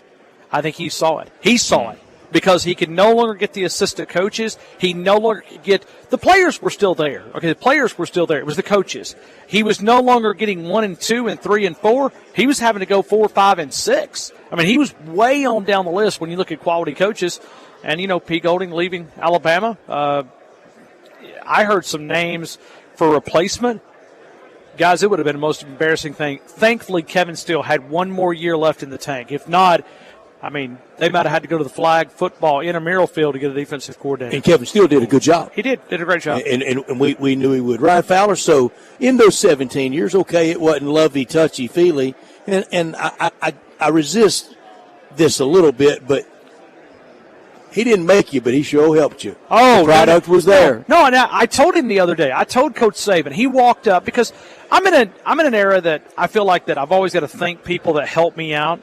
I walked up to Coach Saban right over there, and I walked up to him and I said, "Hey, I was going to write you a letter, but since you're right here, there's nobody around you. I figured I'd just tell you in person." I said, I got a job because of you. I said, you created a lot of content. I was the only local sports talk show and the host in the entire city, and now we have 12 hours of local content. I thanked him for that, and he looked at me and said, "Hey, I really appreciate you saying that." I still don't think he knows who I am, but I told him, like I said, he probably forgot 10 seconds later, but I look back and I think I have a job. Guys, I was not even going to be in radio, had no desire to be in radio. I was in the science field, was going to go teach, is what my goal was at the college level. You have a master's, don't you? I do, yeah. And so when you look at it, I was going for the PhD, though. I was in the PhD program. Wow. And radio it blossomed to a level that it's crazy. And you had to feed them. Yeah, because, and really I got to start thinking about, I was going to have to take a pay cut to go in academia. And I'm like, hold on a minute. I'm talking football 4 hours a day. I'm going to have to go to the, publish or perish type thing in the world of academia. Now, my wife's in academia, so she finished her PhD, so I guess we batted 50%. She teaches at the university? She does. Yeah, teaches, does research, works at the University of Oklahoma as a part-time, but full-time at University of Alabama, and then also oversees a program, too. But, yeah, it's who will she be far late in the year? I was about to say it gets tricky then. Well, they know that, and this is something academia does. The University of Oklahoma leases some of her time from the University of Alabama as a consultant. Yeah. So we have to go out there about 4 or 5 times a year. And, guys, Norman is it can be a little bit boring, okay? And schedule one of those times. Do you have to go out there around the 22nd, 23rd of November? Matter of fact, she's got to be out there like 2 weeks prior to that. It did not work out. Really? But she has to go out and consult on a program. But I don't know if and logistically speaking, I know you have to travel to all the, home and away games. Logistically, it's a little bit of a challenge. Like that Wisconsin 11 a.m. start. Well, very much is a challenge. I mean, for 6 p.m. in the evening, how do I do it? I either leave on Thursday at 6 p.m. or I leave Friday at 6 p.m. And the way that air traffic right now is happening, I don't know if you want to test it. It's all a jump ball, and you're in a car a lot. I spend my fall in a vehicle. I mean, I'm in a car more than I am airplane. Ryan Fowler with us. So if you have Jalen Milroe and you have Malachi Moore, I say you have a chance. What a leaders. What a leader. Tyler Booker's another one, too. Just from a leadership standpoint, the 3 guys that they selected to bring here have been not just selected to represent Alabama, but they've been that moment behind the scenes.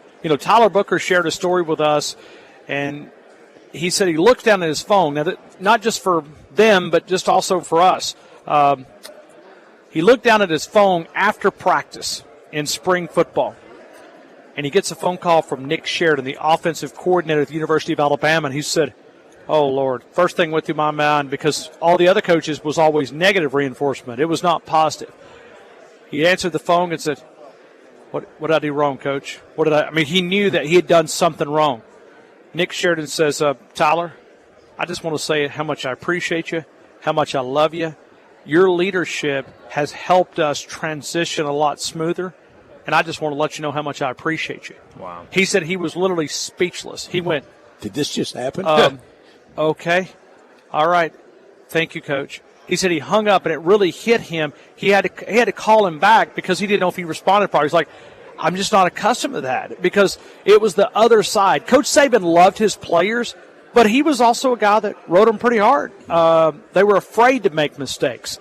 That pressure now has been removed. And I also think this, you guys can help me out here. Like I said, I called in my radio consultant friend many, many times. I always thought that there was a cloud over the program because it was the uncertainty. And you could probably even go back to Coach Bryant when you didn't know that he was going to retire. At what point was he going to retire? Because you can't fool me and not think those players Coach did not Bryant was think. scared he was losing his voice, Yeah. that resonance, that intimidation factor. Well, and Coach can't. That's he can't hear very good. I mean, that's his issue, and that was the one area that I think that these. It was slipping, and he had to make an adjustment. And what did he do? He called Kalen DeBoer. And I'm going to tell you, Jimmy Sexton, please turn off the radio if you're listening. I know you make your home up here. You could be listening. I still think this was set up from months ago. I think Kalen DeBoer was the pick. I mean, I'm talking about going back to last summer. With Coach Saban's consultation. Yes, when he hired Jimmy Sexton as his agent, and then they left a contract on the desk, they left another enhanced contract on the desk and said, I'll talk about it. You think Greg Byrne did that in 2 days? Come on. I mean, listen, I was born February the 12th, 1978, but it wasn't last night. Yeah, it was calculated. It was very. So. I think when they interviewed Ryan Grubb last January, I think they were evaluating Kalen DeBoer via Ryan Grubb. They knew they couldn't get Ryan Grubb out of UW, but they wanted to interview him for a day and a half and pretend that he was the number one target. He was. If he'd have said yes, they wouldn't turn him down, but they were exploring Kalen DeBoer then. Looking at the defense, lost a couple of guys. We already mentioned Malachi Moore, obviously going to be a leader for this secondary. But you look at those cornerback positions, you lost a couple of big-time players to the draft last year. What will this secondary look like this season? Growing pains. They'll be growing pains. And the problem is, if you look at Dallas Turner and Chris Braswell, if either one of these guys would have been able to stay around, you would have said, okay, I got pressure. Let my defensive backs grow up. Sure. The problem is you really don't have either. You understand Jackson's going to be one of your corners from USC transfer. You're okay at safety, but the other two corners, because they'll play that 4-2-5, you can call it whatever you want. It's three corners when you play the 4-2-5 with the two safeties up on the top. So you got to really find two more guys. Is it going to be a guy like Red Morgan? Is it going to be a Jalen Mbakwe? Is it going to be – who's going to be those corners? That's your big question. And also, who is going to get the pressure? So to answer your question, growing pains. There's going to be a lot of growing pains in that secondary. The offense should be able to hopefully give them a little bit of protection. What did the fans brace for? If they had the unthinkable, a 9-3 season, how would it go over? Well, I try to remind them. I said, Coach Saban won one national title in 6 years. Understand that college football has changed. You're not going to go on that 3 out of the 4 and 2 out of the 3. That stuff's long gone. I mean, Georgia had a great football team last year and couldn't get through Alabama. Winning 2 in a row is something. And I think we're done with undefeated seasons too. I don't think you're going to see that. And Kirby said at SEC spring meetings, a month ago, he said that the undefeated seasons are done, and I agree with him. So the world of college football, Alabama fans would be a little bit disappointed, but at the end of the day, they need to understand that college football's changed, and many of the things that have changed was designed to slow down Coach Nick Saban. Yeah, he was trying to kind of de-Alabama college football. Last thing for our friend Ryan Fowler, just in the Nick Saban years, not the long march of Alabama football history, just in the Nick Saban years, who was your favorite player, or do you want to go there? Well, I'm going to go with a guy that I trust, even today. He's my financial advisor. I know who you're talking about, old 75. Probably one of the most decorated players in Alabama Crimson Tide history. He's no doubt mine. I mean, listen, I know Devontae Smith would have an argument because of some of the awards, but when you an All-American at 2 different positions, not the same position, played 3 positions on the offensive line, won 3 national titles. Start 4 years. Look at the leadership skills. We were just talking about leadership a while ago. Barrett Jones would be up there. A.J. McCarron would also be up there. Enjoyed interacting with those guys, but also, I enjoyed covering Tua Tagovailoa. I thought Tua was solid. Mac Jones is another one. But I'll tell you this. I sent you down the path. Mark Ingram. No, Mark Ingram, Derrick Henry. Mark Barron. Mark Barron was a great talker. I mean, I judge people on how they can provide content for me. But Barrett was always a soundbite waiting to happen. I mean, he was never going to say anything that the coach didn't want him to say. But I'd probably have to go Barry, just because, the relationship continues. And I think the same high regard of him. An incredible, highly intelligent, highly intelligent, and he's the best. Ryan, thank you so much. Have Thanks, a great Ryan. football season. Absolutely. Thank you, 45 days away. I'm and ready. 2 weeks away. See, I count it down to week 0. You just count it down to the Tide game. I count it down to week 0. Ryan Fowler with us from Tuscaloosa. We'll catch up with him a bunch during the college football season. Our Media Days coverage brought to you by First National Bank and Trust. Jim's Place in Collierville. Your North Mississippi John Deere dealer, Wade Incorporated. The Commissary in Germantown and in Collierville. Sissy's Log Cabin. Memphis Sports and Tourism Council. Ronnie Grisani's, Jimmy McElroy and Associates, Jason's Deli, and Landers Ford. And it also includes Gould Salon and Spa. And at Gould Salon and Spa, they've been turning heads since 1932. Started with just a dream of Mr. Sam Gould, just a barbershop to provide his clientele with a truly professional and unique fashion experience. And now it's been realized with a family affair, sons, grandsons, granddaughters, valuable associates from a small hair salon to today's juggernaut. Upscale ambiance, chic style that once was considered a Hollywood luxury. We have it in Memphis with all the great locations from downtown to Collierville. You're never far from a Gould Salon and Spa. Spa services, body treatment, massages, facial and nail care, Meta Spa services. Go to GouldSalonSpa.com, and that's the place for any gift. The gift card. Perfect size, perfect color, every single time. 92 years of distinction, 300 associates, and exclusive to our area. The holiday gift card is the best for any season, the Gould's gift card. Go to GouldSalonSpa.com. Well, we need to go ahead and grab a break. When we come back, it'll be time for Big Number of the Day. Start your day with Sports 56 Mornings with Greg Gaston and Eli Savoy. Weekday mornings from 7 to 10, right here on Sports 56 and 98.5 FM. Listen up, I got Marty McNate on the line at Gossett Volkswagen, Germantown. Hey, McNate, how far back you moving on prices? Way back, Randy. Doc told me you can take your pick. 2024 Teos SE or 2024 Jetta Sport. Got to go back in time to the good old days at $275 a month. Great Scott, McNate. Gossett Volkswagen on Germantown is really moving prices back. That's right, Randy. And I hear you got the 2024 Atlas Peak Editions going for $5,000 off MSRP, or you can get 1.9 for 60 months. That's right, Randy. Your future's whatever you make of it, so let's get to Gossett Volkswagen Germantown. Ask for Marty to find out how much he can move you back on price. Hey, Marty, hit us with that Gossett Volkswagen locator. 7420 Winchester Road, or shop online at GossettVWG.com.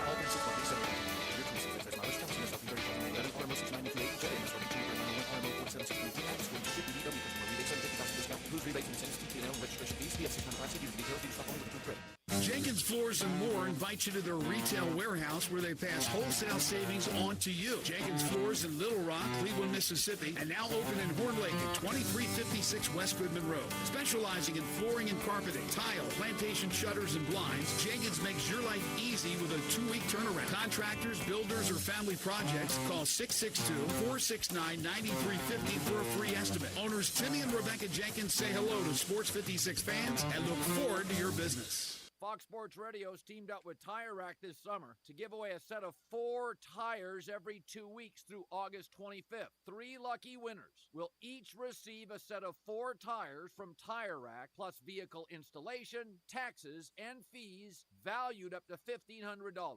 To get all the info and official rules, visit foxsportsradio.com. Make sure to enter daily for your chance to win. Furnished by Tire Rack.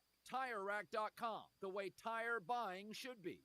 If you want a great experience, you need to go to Genesis. Meet Kendall Womble, who shopped several other jewelry stores but ended up at Genesis Diamonds with a bigger, better quality diamond for less. Based on what I had seen elsewhere, I didn't know that this size diamond would be possible for me to have on my finger. Are you ring shopping? Genesis Diamonds has one of the nation's largest selections of GIA-certified diamonds at the guaranteed best prices, bar none. You're going to get the most value for your dollar at Genesis Diamonds. You're going to get the best customer service in town and probably in the entire state. And that's what Kendall really loved. The personal attention, the relaxed environment, the no-pressure shopping experience. This jewelry store was like home. It wasn't walking into corporate America. Nothing's a sales pitch here. It's all genuine. They're like a family. Genesis Diamonds. There would be no reason that I could ever think of that you would not go to Genesis first. And if you leave Genesis and try to shop around, you will come back to Genesis. Memphis's direct diamond importer at Poplar and Perkins Extended. Jason's Day, when you're dining in a picking up curbside, you can expect wholesome food and no surprises. Just delicious sandwiches, crisp salads, and quick quality meals made with the freshest ingredients and no artificial trans fats, MSG, high fructose corn syrup, or artificial colors and dyes. Around here, a lot of thought goes into what we put into our food and what we take out of it. Because you're not just taking a bite, you're getting a taste of who we are. New items are constantly being created to expand our menu for all tastes and special diets with vegan and gluten-free options available. Convenience and on-time delivery you can count on. It's just a click away at jasonsdeli.com. So whether you need to feed 5 people or 5,000, the team at Jason's Deli, they have the credentials and the commitment to keep you satisfied.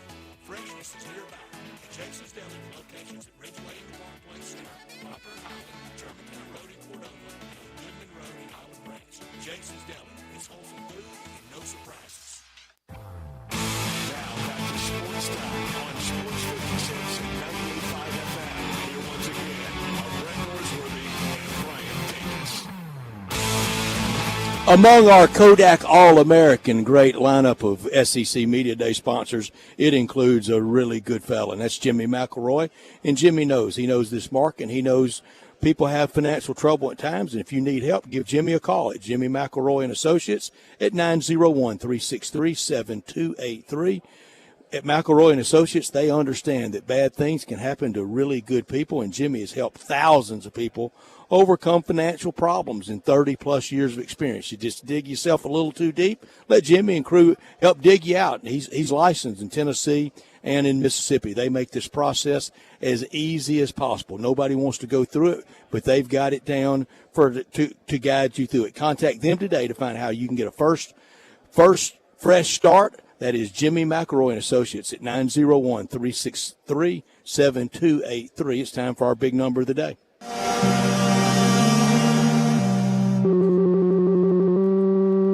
Big Daddy. Hello, Big Brand. It's a guy, he wants to be big, then he gets big, he doesn't want to be big anymore, then he gets small, but the suit's too big. Big Daddy. The big boy. You're a big guy. I think she's trying to pull a fast one on Big Daddy. The big number of the day. Well, Brett, my big number today, I've got a couple different stats, so I'll just use the number 17. That's the uniform number for Shohei Ohtani, the current Los Angeles Dodger. He had a big night last night in the All-Star game. One stat that was interesting about him, he is the only player in Major League Baseball history to earn a win on the mound and hit a home run at the plate in his All-Star game career. How was he not MVP? That's crazy. I guess they had to give it to the winning team. I don't know.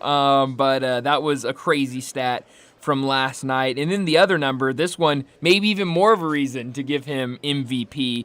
The NL All-Stars last night. Shohei Ohtani, 3 RBI and 1 walk.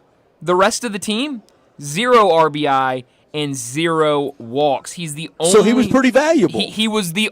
I mean, you could argue in terms of just batters, he was the only valuable player for the team. He's the only player in MLB history to have all of his team's RBI and all of his team's walks in an All-Star game. So really a great night for Shohei Ohtani. Would have been the can't miss MVP if the NL had won the game.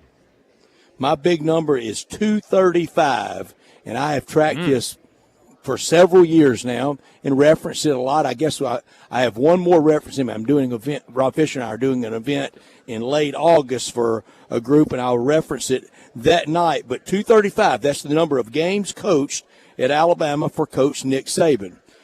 He was only 206 and 29 in those 235 games. After 235 games, Coach Bear Bryant was 189, 38, and 8.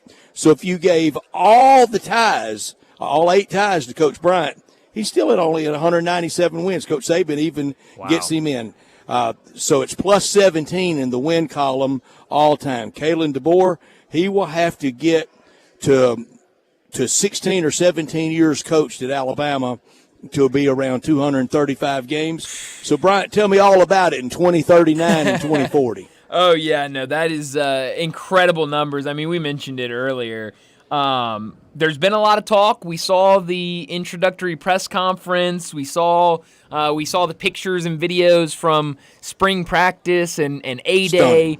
But to see him up there today at SEC Media Days, it's really here. It's really here, and it's legit. And then to see Nick Saban still around, and I heard you. I was obviously producing for Johnny Radio earlier this morning, but what you said about Nick Saban, he's gone nowhere. This is still his conference, and it's still his sport, and he's going nowhere. You're going to see him every Saturday morning before those games kick off, and I'm sure during some of those games even. All the coaches have paid tribute to him, almost like all the players do leaving 18th green at the Memorial for Jack Nicklaus, like they used to down here for the Byron Nelson. He's going nowhere. Our SEC Media Days coverage also included Jim's Place Grill, and they'll be with us at FedEx St. Jude Championship, and they'll be back with us on Fridays talking Tigers with Jason Munns from November to what we hope is a great NCAA tournament run for Coach Hardaway and the Tigers. Over 100 years of charcoal grill steaks at Jim's, over 100 years of celebrations, family time, and lasting great memories. The bar area open right now. I guarantee you they've got every TV on in there on SEC Network or on ESPN or on the Open Championship. The Terrace family with their touch for our community. Go online at jimsplacegrill.com. Don't forget the E in grill, and that's where every steak's perfectly grilled over an open flame. Come to Jim's and taste and see and feel the difference. Lunch hours Monday through Friday, 11 a to 2 p.m. Dinner hours Monday through Saturday, 5 p.m. to 9:30 p.m. Since 1921, a Memphis landmark. Hard work, values, and a dedication to their valuable diners. The Terrace family, they've done it. They've created that memorable dining experience. The lunch menu, the staples like the souffle ma, the shrimp cocktail, crab cakes, and those salad dressings, all homemade. I think somebody there knows the recipe, but it's almost secret. Dinner, the calamari soup, seafood, and those steaks that made Jim's famous, fillets, ribeyes, and strips.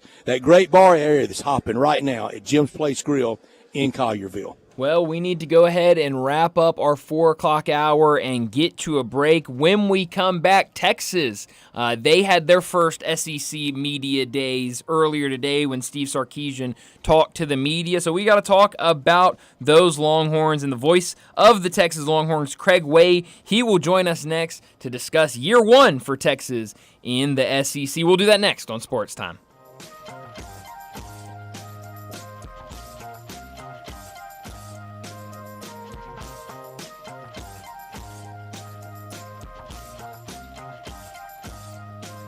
In financial trouble and need some help? Call Jimmy McElroy at McElroy & Associates at 901-363-7283. At McElroy & Associates, they understand that bad things can happen to good people. Jimmy has helped thousands of people overcome financial problems in 30-plus years of experience and is licensed in Tennessee and Mississippi. They make this process as easy as possible. Contact them today to find out how you can get a fresh start. That's Jimmy McElroy & Associates at 901-363-7283. For more than half a century, contractors and trade professionals have relied on WeatherGuard for heavy-duty truck and van storage equipment, not just to protect their valuable tools, but to protect their professional reputations. For pros, the WeatherGuard badge makes a statement about what drives them. It says, "Bring it on. Been there. Done that. We've got your back," without saying a word. And the folks at WeatherGuard, they're just as driven as the hardworking pros they serve. See what it means to be driven at weatherguard.com. Everyone loves home improvement. South Haven Supply and Warehouse 51 makes it easy. A real hardware store run by 3 generations of a real hardware family where you can get it all. Whether it's repairs, remodeling, or new building, kitchens, bathrooms, tiles, tubs, vanities, sinks, mirrors, lighting, furniture, even door hardware. All the latest designs as well as timeless classics. And if outdoor fun is on your mind, they have the big green egg and accessories. South Haven Supply and Warehouse 51, 8560 Highway 51. Easy home improvement. There's only like 2 days the whole year without a game. That's it. That makes just about every day game day at DraftKings Sportsbook. Super easy to get started. Try betting on something simple, like picking a team to win. Go to DraftKings Sportsbook's app. Select your team. Place your first bet. Download the DraftKings Sportsbook app now, 90 seconds, and use the code HERD, H-E-R-D. That's code HERD for new customers to get $150 in bonus bets instantly when you bet just $5. Only on DraftKings. Gambling problem? Call 1-800-GAMBLER. Or in West Virginia, visit www.1800gambler.net. In New York, call 877-8-HOPE-NY or text HOPE-NY 467-369. In Connecticut, help is available for problem gambling. Call 888-789-7777 or visit ccpg.org. Please play responsibly. On behalf of Boot Hill Casino and Resort in Kansas, 21 plus, age varies by jurisdiction. Bonus bets expire 168 hours after issuance. Deposit and eligibility restrictions apply. See terms and responsible gaming resources at dkng.co/baseball. I'm Gary York. I'm the service director at Lexus of Memphis. Our service department wants to be more than just a place where you get your oil changed. We do glass repair, windshield replacement, recalibration of your camera and sonar systems, even wheel repair, tire replacement, all the things you would expect from a luxury automotive dealer. Please check out our website. You can schedule your appointment, check out our specials, hours of operation, or if you'd like to do it in person, please reach out to one of our associates at 901-271-5199. One of the best things you can do for your employees or family's health, provide Arctic Clear bottled water. Arctic Clear bottled water is your locally owned and operated bottled water provider. Arctic Clear is 100% natural spring water with free delivery and setup, dependable service, and no long-term contracts. What an easy choice. Call Jeff Manus today, 901-382-2363, or visit arctic-clear.com. Arctic Clear bottled water. Call now, 382-2363. That's 382-2363. This Sports 56 traffic report is brought to you by Luttrell Belting. They keep you moving. Sports 56 traffic. Good afternoon. Some police activity over here has traffic slow go on 40 eastbound here at Sycamore View Road. Again, it's been limping along down through here with a lot of rubbernecking on 40 eastbound at Sycamore View Road.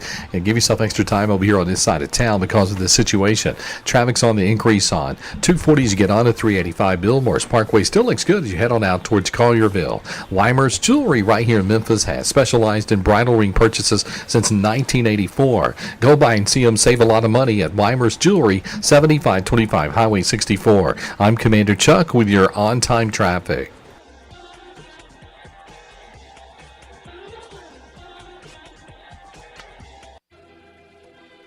We are Sports 56, WHBQ Memphis, and W253DF Memphis. Flynn Broadcasting Stations. Oh, yeah. Now back to Sports Time on Sports 56 and 98.5 FM. Here once again are Brett Norsworthy and Brian Davis. Welcome back in Sports Time. Brian Brett with you in our Family Leisure studios, but Brett's down in Dallas for SEC Media Days, and we're about to be joined by Craig Way, the voice of the Texas Longhorns. A big day at SEC Media Days as Texas had their day at the podium. Steve Sarkisian spoke. Brett, what was it like today? What was the atmosphere like with Texas taking the stage in Dallas? Well, for me, with my old Southwest Conference roots and upbringing, it was something. Yeah. I never would have dreamed, someday that even Arkansas would be in the SEC, and that happened a long time ago. And then thought for sure at that time, I don't mean it ugly, but, kind of liberated from Texas, doing, Arkansas doing its SEC thing, and Texas is over there in whatever they're in, the Big 8 or the Big 12 and whatever. And you heard rumors for years of Texas maybe going to the Pac-12. It doesn't even exist now. Huh. And then 3 years ago at SEC Media Days, the blockbuster announcement. Craig Way's making his way as we speak. He's signing off at the top of the hour, so he's trying to get down here. And there is no bigger barbecue aficionado than Craig Way. He loves to let me know when he's coming through Memphis. He used to love Duval's Bluff and Craig's barbecue at Duval's Bluff. So I know he loves all the barbecue we have, like the commissary, either commissary, the new Collierville commissary at Houston Levy and Poplar, or the original in Germantown, perfect for a big group, for game watching, good times, fun times with all your friends. Memphis-style barbecue and ribs, done the slow-cooked Memphis way. Start that barbecue feast with the great appetizers like the cheese plate or the tamales, the smoked chicken wings, or the barbecue nachos created in the early 80s by Walker Taylor and his team, and now known worldwide because everybody's doing the barbecue nacho thing at sports. If you're craving an easier way to order, text commissary to 33733. Dig into the ribs or the shoulder, chopped or pulled on a plate, on a sandwich, all the sides, beans, slaw, deviled eggs, bread, and you can order it by the pound or a 6-pack or an 8-pack or a 12-pack. The salads are great, and those desserts save room. It's a challenge. banana pudding, lemon icebox pie. Here's the number, 901-754-5540, or go online at commissarybbq.com in Collierville and Germantown. The party areas, orders to go, catering, tailgating. And when we get into the fall, you know what we're going to be talking about, the holiday bird. 901-754-5540 at the commissary at Houston Levy and Poplar are the original in Germantown. The Texas Longhorns, they open with Colorado State. Week 2, they go to Ann Arbor to play the national champions, the Michigan Wolverines, and then into SEC play when they play their first SEC game in Austin against the Mississippi State Bulldogs. And high above DKR will be Craig Way, the voice of the Texas Longhorns. And I just did a Germantown and Collierville commissary barbecue spot and said you were one of the great barbecue aficionados in the world. And I have been there, and I will be going back sometime. No doubt about it. It's good to be on with you, Brett. Craig, we're glad to be deep in the heart of Texas. I said just a little bit ago, and I swear I don't mean it in patting anybody's on the head. Y'all don't need a love fest. We're glad to have Texas and OU. I'll tell you what. It made this week. Yeah, well, I'll tell you. You know, it's interesting you bring that up because I mentioned I think there were, to this point, through 3 days of this, the 3 biggest topics of conversation are in inverse order. Number 3, Kalen DeBoer taking over at Alabama. Number 2, Oklahoma going into the SEC. And number 1, Texas going into the SEC because we're in Dallas, and it's kind of added the spice to it. And I don't know, there was a real visceral kind of hum and buzz through these corridors today as the Longhorns came through. So yeah, it's cool, and I thought, listen, it's a stroke of genius on the part of the SEC to do these media days this year, the first year for Texas, Oklahoma in the league, to do it in Dallas. And I know everybody will be excited to get back to Atlanta next year and to be at the College Football Hall of Fame.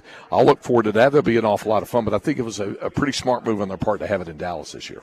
Yeah. Well, and Craig, we saw the excitement and the celebration earlier this month when it became official. Texas was in the SEC, and they had it all on SEC Network. It looked like a lot of fun. What has the excitement been like for this fan base this offseason in anticipation for year 1 in the SEC? You know what? It started slow, but then it built in when the announcement first came down in 21, and then it built from there. I will never forget this, fellas, as long as I live. In 2021, when that announcement came down, I was driving, believe it or not, through Memphis. Wow. And I spent the night at the home of our good mutual friend, Dave Woloshin. Yes. So I was at Wolo's house.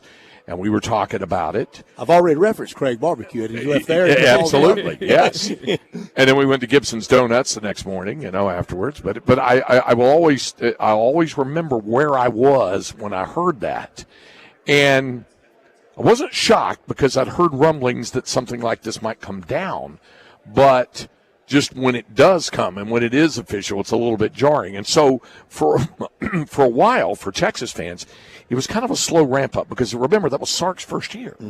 So it was like, okay, we've got a new football coach coming in. We'll deal with that later. We got to get this program turned around. That was the collective feeling of a lot of Longhorn fans. And so the first year goes 5-7. It's like, okay. And then, of course, the general question came out, is this program ready for the SEC? Not yet. I'm like, right, but they don't go into it until 24. They got a couple more years. So then in 2022, they go 8-5. Okay, a little bit better. But last year going 12-2, winning the Big 12 in their final year in the league and getting to the playoff for the first time and really being down at the 10-yard line, throwing into the end zone there on the final plays of the game there for a chance to play for a national championship. Now, and with all that they have coming back, I think the collective thought around Austin and Longhorn Nation, if you will, is they're ready for it now. The time has come for them to take that step, and they've taken that step coming off of a special season a year ago and then trying to go up from there. And you're not just coming into the SEC. Texas is one of the 3 or 4 teams people are talking about winning it all.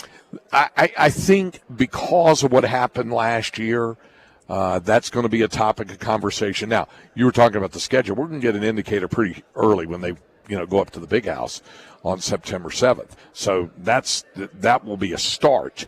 of it. But then, yes, the schedule in the league, it's a little unusual for the Longhorns in that they play all three of their rival schools away from home. Now, the Oklahoma game is in this town, obviously. It's in Dallas. It has been continuously since 1929, and it will continue to be so. The other two are true away games, Arkansas and Texas A&M. The only other road trip is to Nashville to play Vanderbilt, but that comes on the heels of playing Oklahoma and Dallas and Georgia at home in back-to-back weeks. So there's a real acid test that'll come down the pike in October. Yeah, it definitely will. Big storyline this offseason was Quinn Ewers returning to Texas. You had the option to go to the draft, decided to come back, but lost some receivers. And what does Steve Sarkisian do? He goes out and brings in a ton of weapons in from the transfer portal. What do you think about this group of weapons for Quinn Ewers, and who's maybe a guy you're really excited about to see how Sarkisian's able to use him in the offense? Yeah, I was just talking to Sark about that earlier today, and to lose an A.D. Mitchell, who was so big, to lose certainly Xavier Worthy, two big playmaking wide receivers, and I will add the third one to that, to lose Jatavian Sanders, to lose J.T. Sanders is big, and that's where maybe the biggest adjustment is going to have to take place at the tight end position. Now, Gunnar Helm is a solid quality guy, and Sark says we probably have more depth at the tight end position than we had in a while. We don't have that, first name basis star power there yet. And I think he looks at his defensive front in similar respects. But he does have playmakers that you talk about with Bond transferring in, and then with everything else they've had, with the other guys that are back. And I'm curious also to see how the running backs step forward. C.J. Baxter actually won the starting running back job coming out of camp last year. We got a little nicked up, a little banged up in the first game of the year. And then Jonathan Brooks, to use Sark's line, Wally pipped him. He took command of that spot, and he held it through 1,160 yards until he blew out his knee in the win at TCU. And then C.J. went back in, and Jaden Blue came in with a supplemental run, and they've got a couple of youngsters behind them that are good. But the fact that they got quality reps last year, I think, helps that running back spot as well. Craig, when you go to Ann Arbor, have you ever done a game there, and has Texas ever played at the Big House? They've never played at the Big House. Didn't think so. I've done a basketball game there a few years ago when Shaka Smart was the coach, but I've never done a football game there before. It's funny that you asked me that, Brett, because I had a lot of people. Dave has. So yes, he has. He's got that on you. Yeah, he does. I've had a lot of people ask me, and these are people who didn't take a close look at the Texas schedule. And so they said, which road game are you most looking forward to do? And then I said, not in the SEC. The one I'm most looking forward to is going to Ann Arbor, to the Big House. You've been to Fayetteville. I've been to Fayetteville. I've been to College Station, although it was 13 years ago or 11 years ago the last time. So, no, it was 13 years ago. You're going to love that stadium. Yeah. And I have been there since. I did Westwood 1 for an A&M LSU game. And really enjoyed that on Thanksgiving weekend there. So I've been there with the new setup, but I've not been there, obviously, as a Texas broadcaster since Thanksgiving night 2011. But I am looking forward to it. Now, I'm told that things are kind of in a pardon our dust mode at Vanderbilt with the stadium there. So we'll deal with that. We'll live with that. But Nashville's a great town, as we know. So, there's that. And that's the only other road game. They get everybody else at home. But, Georgia at home will be fun. Florida at home will be fun. Kentucky at home could be fun as well. They get Mississippi State at home to start it off with. So, yeah, it's an interesting schedule they have. And back to Fayetteville to play the Razorbacks, and that's the Razorbacks' big game. And that's the biggest win for Sam Pittman when he got y'all pretty good in 2021. Listen, the best thing I can say, the thing I'm most excited about that game up there is that it's 11 a.m. and gives me time to get to the airport to fly to Chicago to do a women's game against DePaul the next day. He's one of those, Brian. How about that? He does year-round. He does all the football, all of the women's basketball, all the men's basketball, and all the baseball. Wow. I got kind of lucky, because I've had a lot of people ask me, how can you do both the men and the women? They've got to have conflict dates, and they did. But the women played, I think, 39 games last year, and I did 31 of them. Holy cow. And so I've got a very able substitute who could step in behind me. You know, they went to the Elite Eight last year. And Vic Schaefer, who did such a fabulous job at Mississippi State. And by the way, Texas women, their one game with Mississippi State is in Starkville. So it'll be his return to Starkville. So that'll be interesting. So, it's a lot of fun. I enjoy doing it. Yeah, you do. And your Friday nights. Tell our listeners about your Friday nights with high school coverage. Craig, I'm convinced you can be in two places at one time. If only it were so. I have for the past 25 years been doing a high school football live television show on Bally Sports Southwest, high school scoreboard live.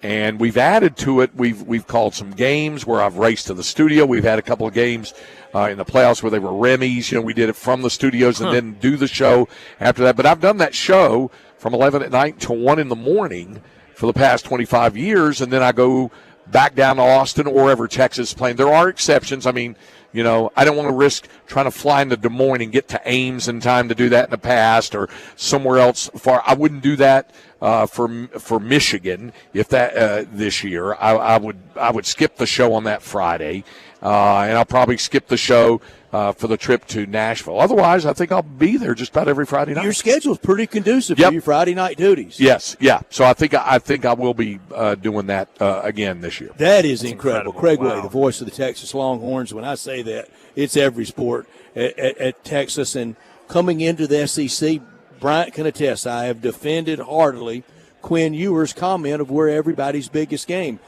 I don't know what he said that was wrong. He's right. You go through it, it's going to be plenty big for Michigan, but A&M and Arkansas spoke, and all of them will acknowledge that's the biggest game. Yeah, and he doesn't. And what he means by that, because I've talked with him about that, what he means by that speaks in large measure to, and if we're being really honest, the antipathy that a lot of other schools have for Texas. Okay, so that makes it a big game, not because we're the biggest, baddest dudes on the block, and so it's your biggest game. That's not what he means by that. What he means is it's because people really, really, really want to beat Texas. So he gets that, and they get it too. I know the feeling. 2012 in Oxford was brutal, and if Matt Brown had wanted to, he could have scored 100 that night, and it was very nice of him not to. And then the next year we go down and play great in Absolutely. Austin, and you take me to the airport in the middle of the night and drop me off at the Delta Gate, and it was one of the wins of the Ole Miss experience. Well, and you're too modest to admit this, but you called it then, and there was a September. You looked at me and you said, I think they're going to make a change. And they did with the head coach after that. You saw it coming back then, and I think a lot of us felt it as well, even though they got within one half of winning the Big 12 championship. They got down in the last game against Baylor on 10 degrees on a sheet of ice in Waco, and they're right there at the half before it got away in the second half. It was a bizarre year, 2013. Yeah. Well, Craig, I love what you said about what Quinn Ewer said, because I was just thinking about it, and I was going to ask you, and you kind of alluded to it. It feels like that's going to be the same standpoint of, you know, where everybody's biggest game for every sport, and you're around all those sports. I mean, when Texas basketball goes into Oxford for a basketball game, that's going to be the biggest game for Ole Miss with beer. Certainly, maybe a poor example there. But baseball, same thing. Walton. Yeah, exactly. I mean, that logo, that brand of Texas, and kind of what that brings with it, I think for every sport is going to make it the biggest game. Yeah, and I think I think even Chris Beard would say the same thing, and he's talked about the brand of Texas and all that, and he understands it as well as anybody.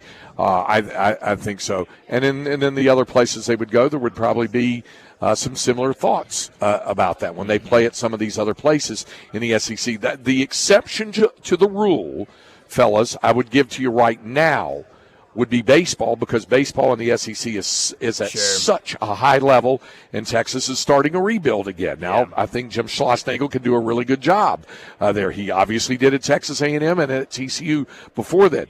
But it's pretty applicable even in baseball. Yeah, I mean, but when you think about a national champion there in Tennessee, and when you think of LSU, when you think of Florida, and when you think of all of those teams that Arkansas, all the teams that have been so good in national championships at Ole Miss and Mississippi State in recent years, as well as LSU, obviously, it's going to be an uphill climb, no question about it. League make a good call on downward horns.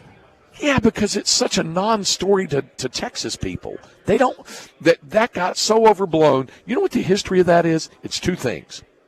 Well, it's really one thing.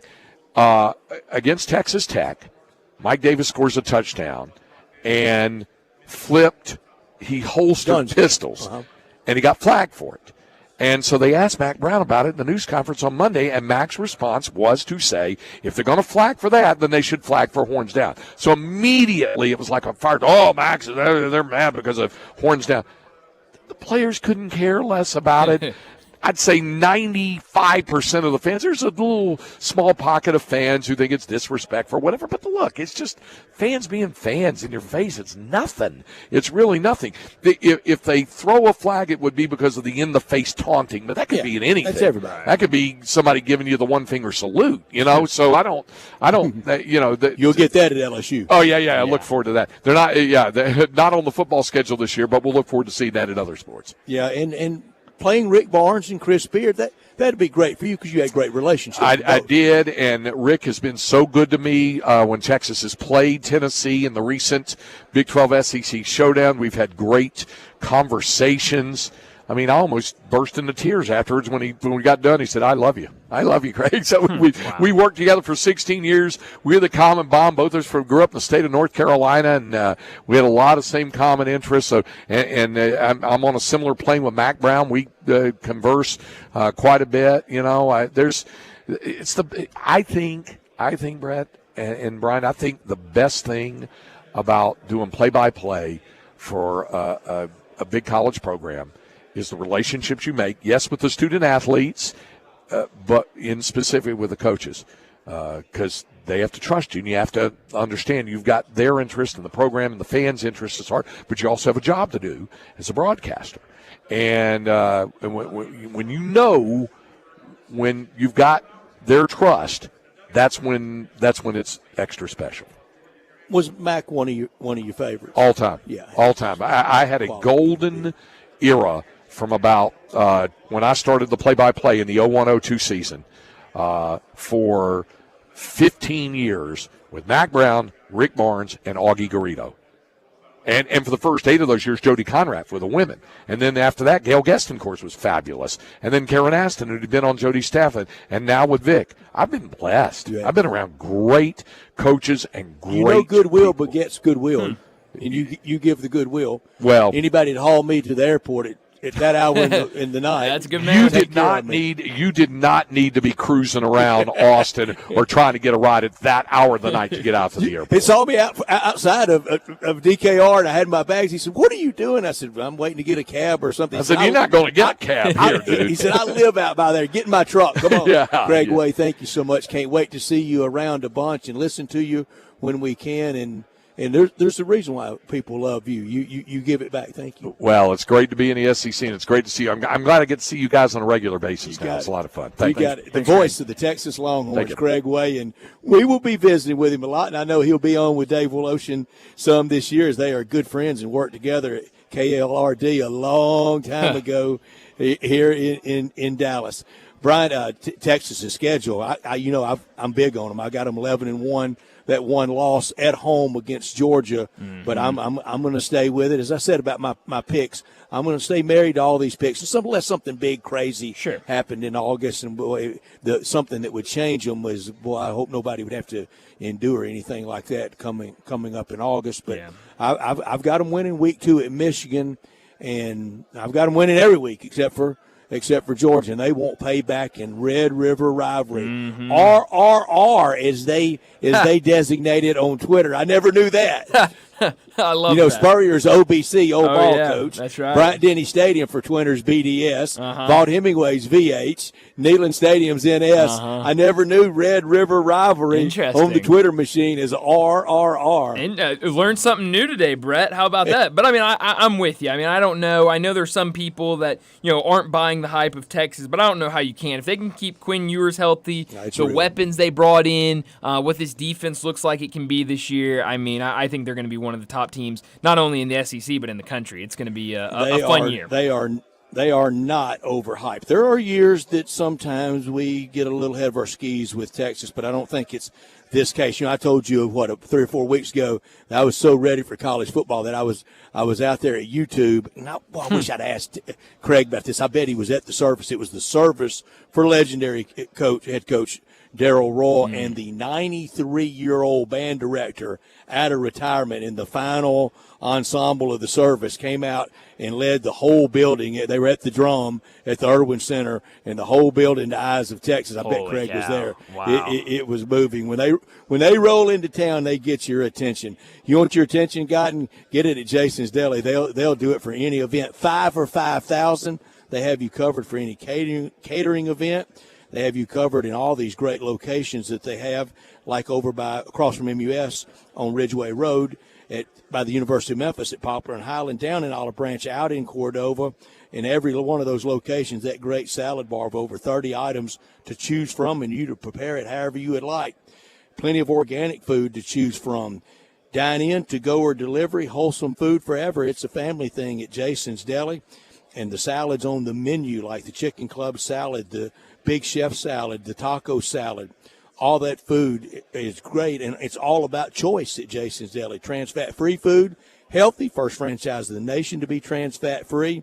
And regardless if you seek a gluten-free menu, vegetarian sandwiches, healthy kids meals, you will be delighted at Jason's Deli. Complimentary free ice cream in every location. You can't get that for the catering. You got to go in and get the complimentary free ice cream. And the salad bar that I spoke of and all the locations. Check them out online as well at jasonsdeli.com.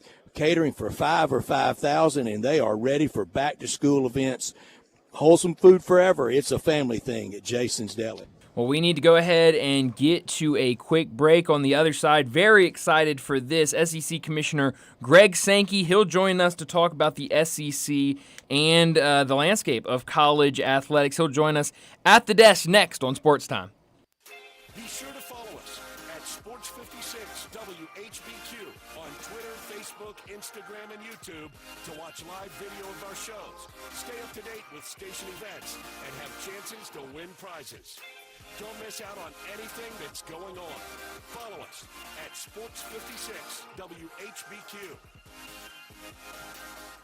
Locally owned and operated for over 40 years, Automatic Gates Construction tailors custom gate solutions for all your residential, commercial, and industrial needs, including repairs, maintenance, and installation. Automatic Gates Construction specializes in designing and installing automatic gates and fencing that seamlessly blends security, functionality, and aesthetic appeal. Elevate the safety and efficiency of your property with a premium gate solution. Automatic Gates Construction at myautomaticgates.com. All right, when it comes to getting life insurance for your family, a lot of excuses can get in the way. But ask yourself this: if something were to happen to me, who would pay the mortgage, the kids' education, and the other bills? Then forget the excuses and check out Ethos Life, the online, easy way to get life insurance in 10 minutes. Ethos has rates that you can afford, like a $500,000 policy for a 40-year-old male starting at $1 a day or $30 a month, with a few health questions and no medical exam. Get your free quote right now at checkethos.com. That's checkethos.com. Not available in all states. Rates do vary. College football season is approaching quickly, and that means it's time for SEC Media Days. Brad Morsworthy is broadcasting live from Dallas, Texas, Monday through Thursday, previewing the upcoming season and bringing you interviews with players, coaches, and SEC insiders. So tune into Sports Time with Brian and Brett, as well as throughout the rest of the day for SEC Media Days coverage on Sports 56 and 98.5 FM.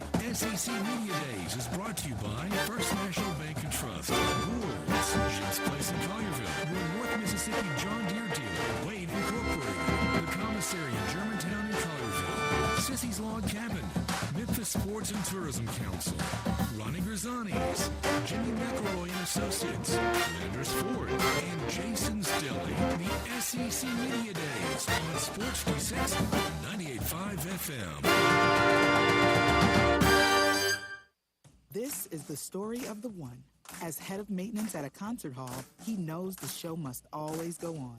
That's why he works behind the scenes, ensuring every light is working, the HVAC is humming, and his facility shines. With Granger's supplies and solutions for every challenge he faces, plus 24/7 customer support, his venue never misses a beat. Call Granger.com or just stop by.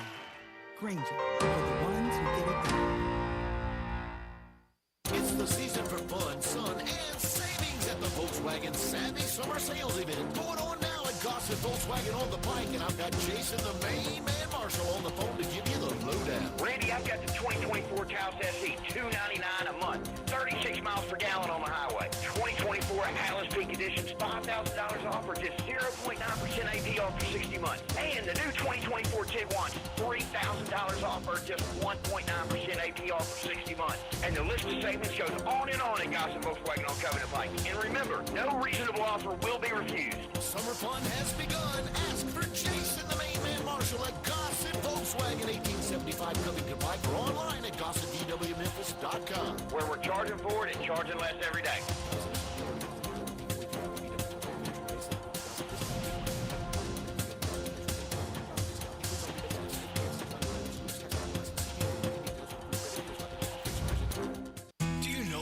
Things you can do for your employees or family's health. Provide Arctic Clear bottled water. Arctic Clear bottled water is your locally owned and operated bottled water provider. Arctic Clear is 100% natural spring water with free delivery and setup, dependable service, and no long-term contracts. An easy choice. Call Jeff Manus today, 901-382-2363, or visit arctic-clear.com. Arctic Clear bottled water. Call now, 382-2363. That's 382-2363.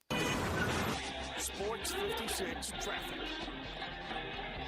Good afternoon. It's still limping along over here. I've had some police activity over here for now, about 45 minutes, and it's just in the wrong place, wrong time. And I'm talking about 40 eastbound at Sycamore View Road. It's just crawling over here, and it's also slowing down that traffic where they're also trying to clear a wreck on 240 eastbound just past Walnut Grove. Again, a mess over here on 240 eastbound between Poplar, Walnut Grove, and also on 40 east at Sycamore View Road with all those flashing lights. Havenly Showers, your curbless shower specialist. Transform your bathroom with a tub to curbless shower conversions. Log on to havenlyshowers.com. I'm Commander Chuck with your on-time traffic.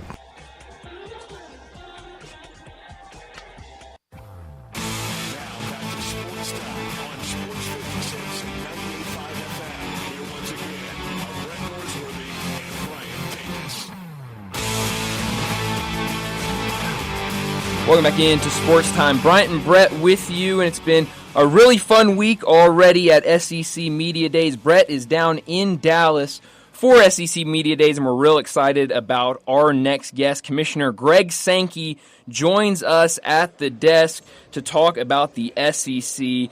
Commissioner, how are you doing this afternoon? Thanks so much for joining us. I want to start off because it's been a busy couple weeks for you as you welcomed in 2 new teams to the conference and also Media Days, obviously, this week. How were those 2 events, welcoming in Texas and Oklahoma, and what have you thought about Media Days this week in Dallas?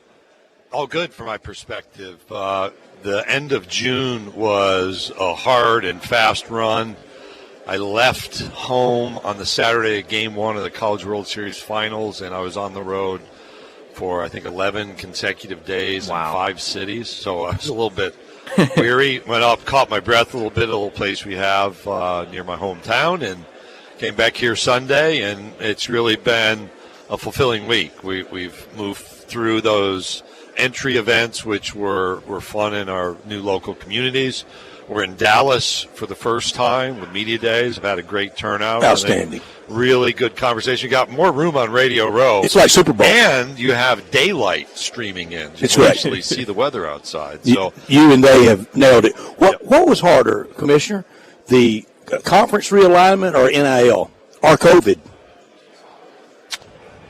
I would say none of it was easy, but at least expansion was I could go from point A to point B and see.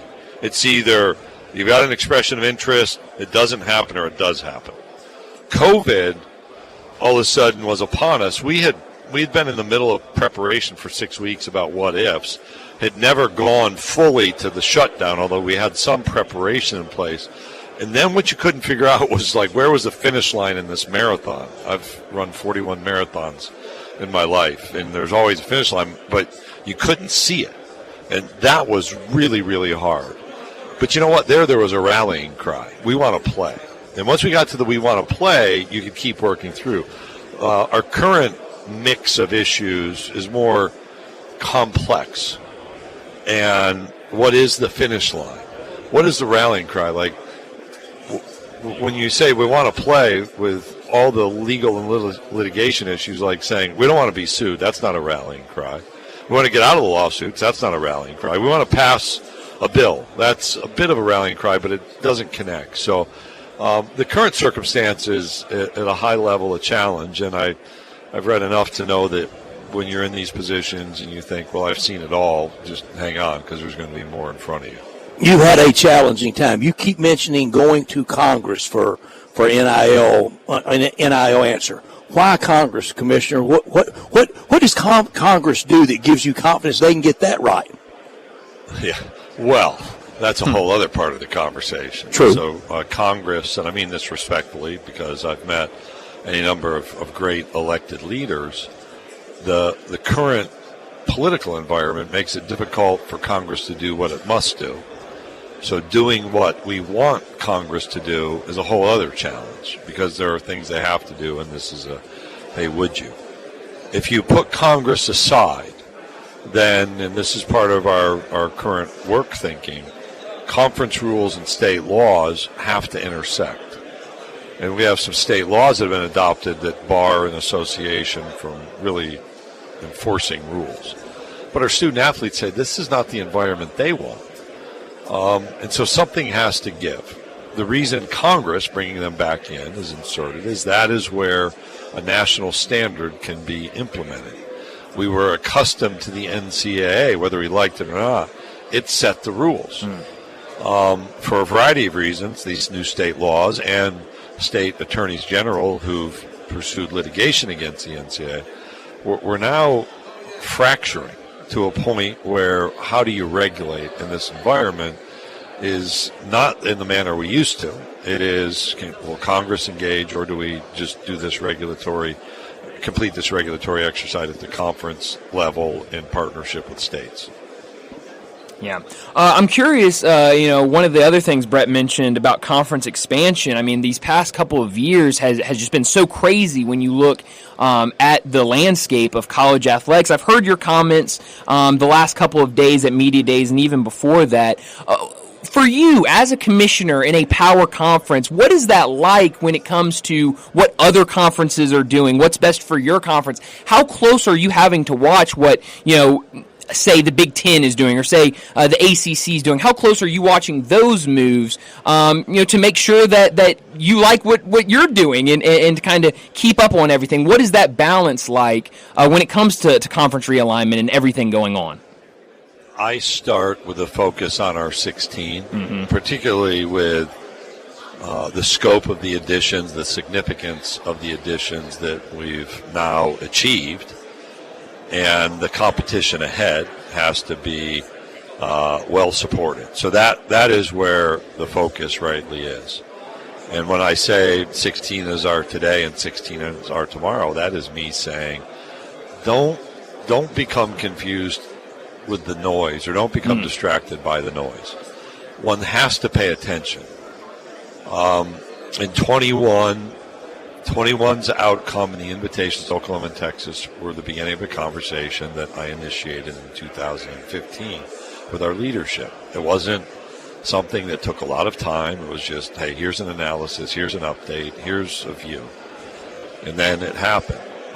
After 21, we had outreach. In fact, before, separate from Oklahoma and Texas, I had phone calls and I had conversations at schools saying, hey, would you ever think about?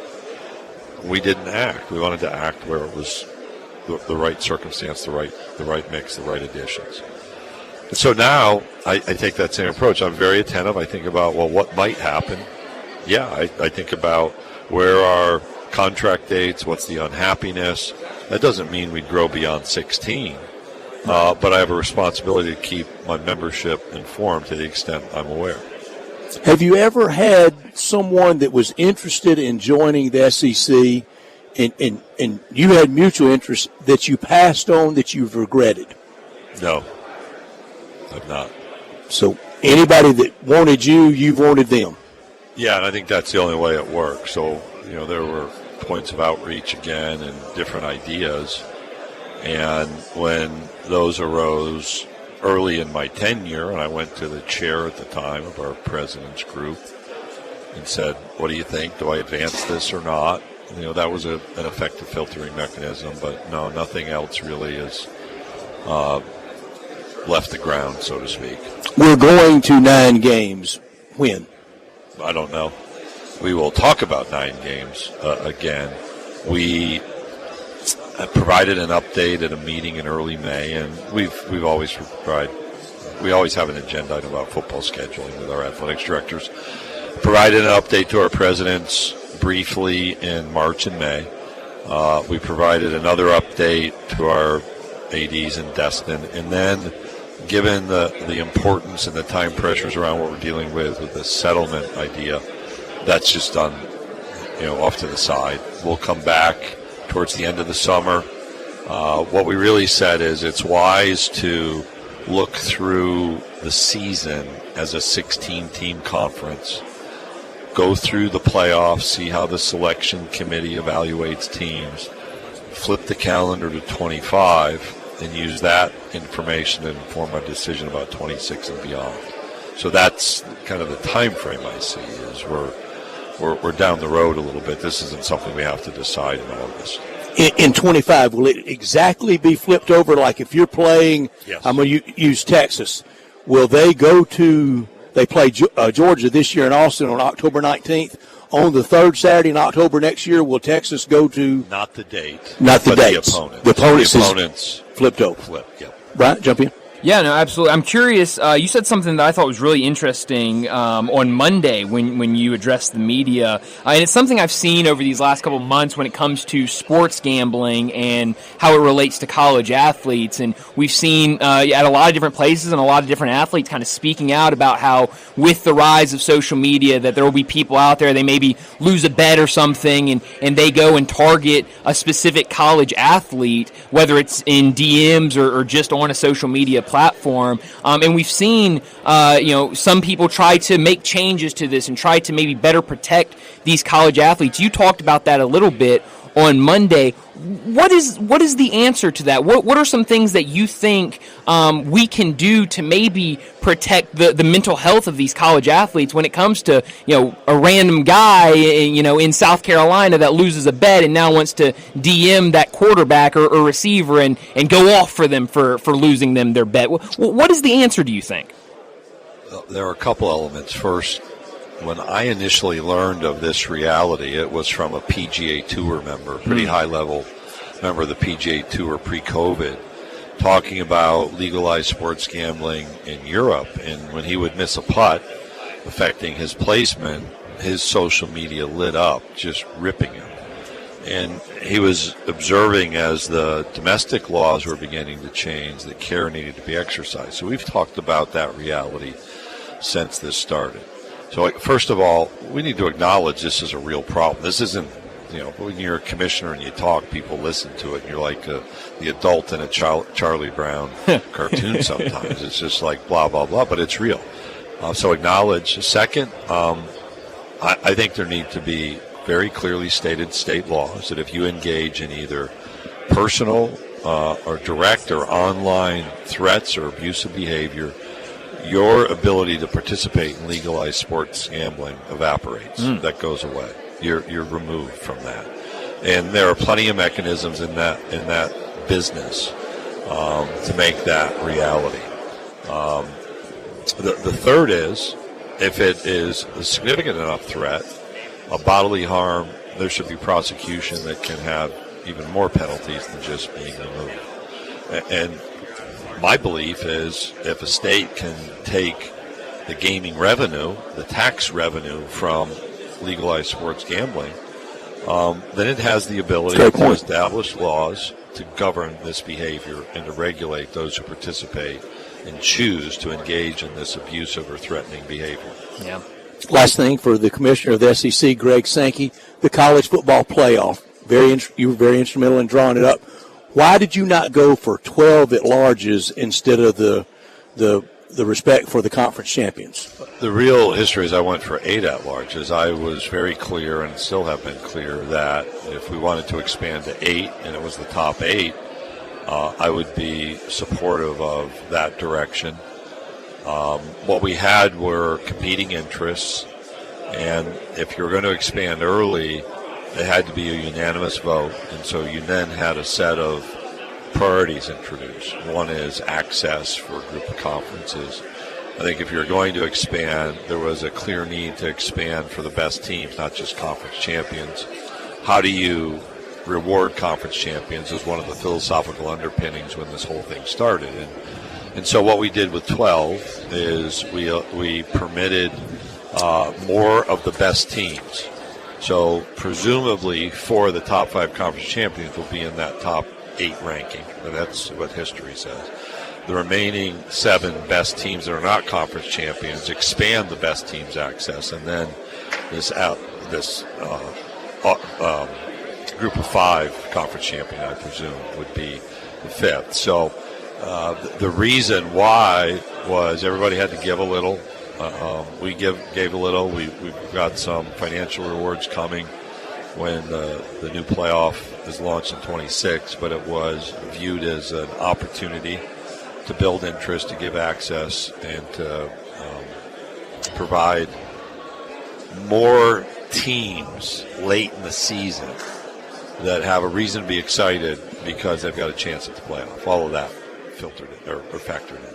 And we're going to have that. Commissioner, thank you so much for your time. Thank you. Thanks for being here. Thank you very much. Commissioner Greg Sankey from the Southeastern Conference with us, and he is part of our SEC Media Days coverage that we have with our sponsors, Gould's, First National Bank and Trust, Jim's Place in Collierville, the Commissary in Germantown and in Collierville, Sissy's Log Cabin, Memphis Sports and Tourism Council, Ronnie Grisani's, Jimmy McElroy and Associates, Jason's Deli, and Landers Ford, and also Wade Incorporated, your North Mississippi John Deere dealer for over 100 years, with all the great locations, including very close to us in Hernando, Batesville, and Tunica. Farm technology continues to evolve, and John Deere and Wade Incorporated at the forefront. If it's not green, you're doing it wrong, from yard work to weekend getaways to big farms. For anything outside the green zone, for mowers, zero-turn mowers, commercial mowers, you've got to use Wade Incorporated. Gator utility vehicles, the crossover utility vehicle, 3-person deluxe cab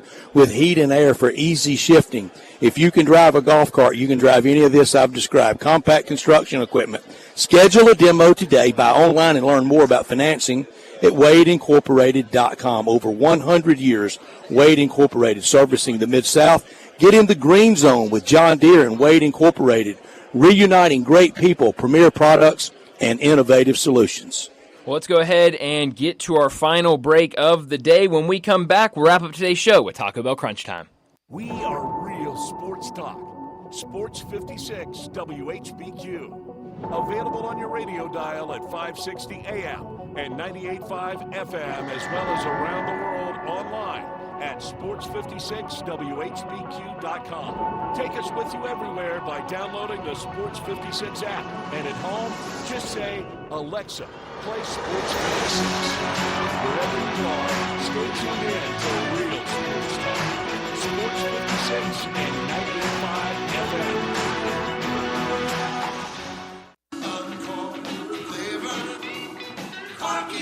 Hi, this is Jay Stovall with Corky's Barbecue. We have been serving up our legendary barbecue for more than 39 years, right here in Memphis, Tennessee. Whether you're dining in, picking up in our drive-thru, or serving our famous barbecue at your office or home, with Corky's Party Pack, you are the hit of the party. Barbecue pulled pork, baked beans, coleslaw, barbecue sauce, and buns, starting at only $8.49 per person. And as you know, we send plenty of food. You never have to worry about running out of the store. Corky's Barbecue. Hi, this stove on with Porky's Barbecue. We have been serving up our legendary barbecue for more than 39 years, right here in Memphis, Tennessee. Whether you're dining in, picking up in our drive-thru, or serving our famous barbecue at your office or home. With Porky's Party Pack, you are the hit of the party. Barbecue pulled pork, baked beans, coleslaw, barbecue sauce, and buns, starting at only $8.49 per person. And as you know, we send plenty of food. You never have to worry about running out of the store.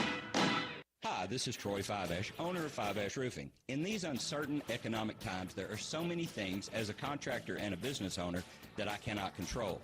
The rising cost of materials, not to mention fuel and transportation costs.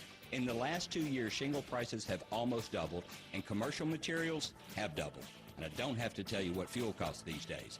But you know what I can control? How much markup I put on a project. I have always prided myself in knowing I never gouge a customer. But in an effort to ensure my crews have work and my customers are being treated fairly, I have lowered my profit margin, hoping to give you a price you can live with and keeping my crews busy. So if you need a roof or gutters, please give us a call.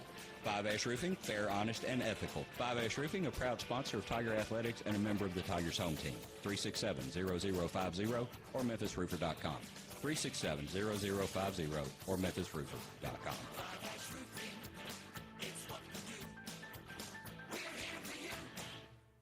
To understand what makes Genesis Diamonds so different than other jewelry stores, you have to go back over 40 years to the diamond cutting capital of Tel Aviv, Israel.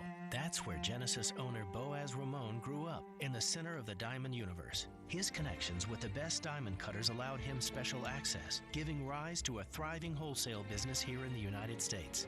Then, after a few years, this wholesaler changed the game and started selling these precious diamonds direct to the public at the same prices he had sold to the jewelry stores.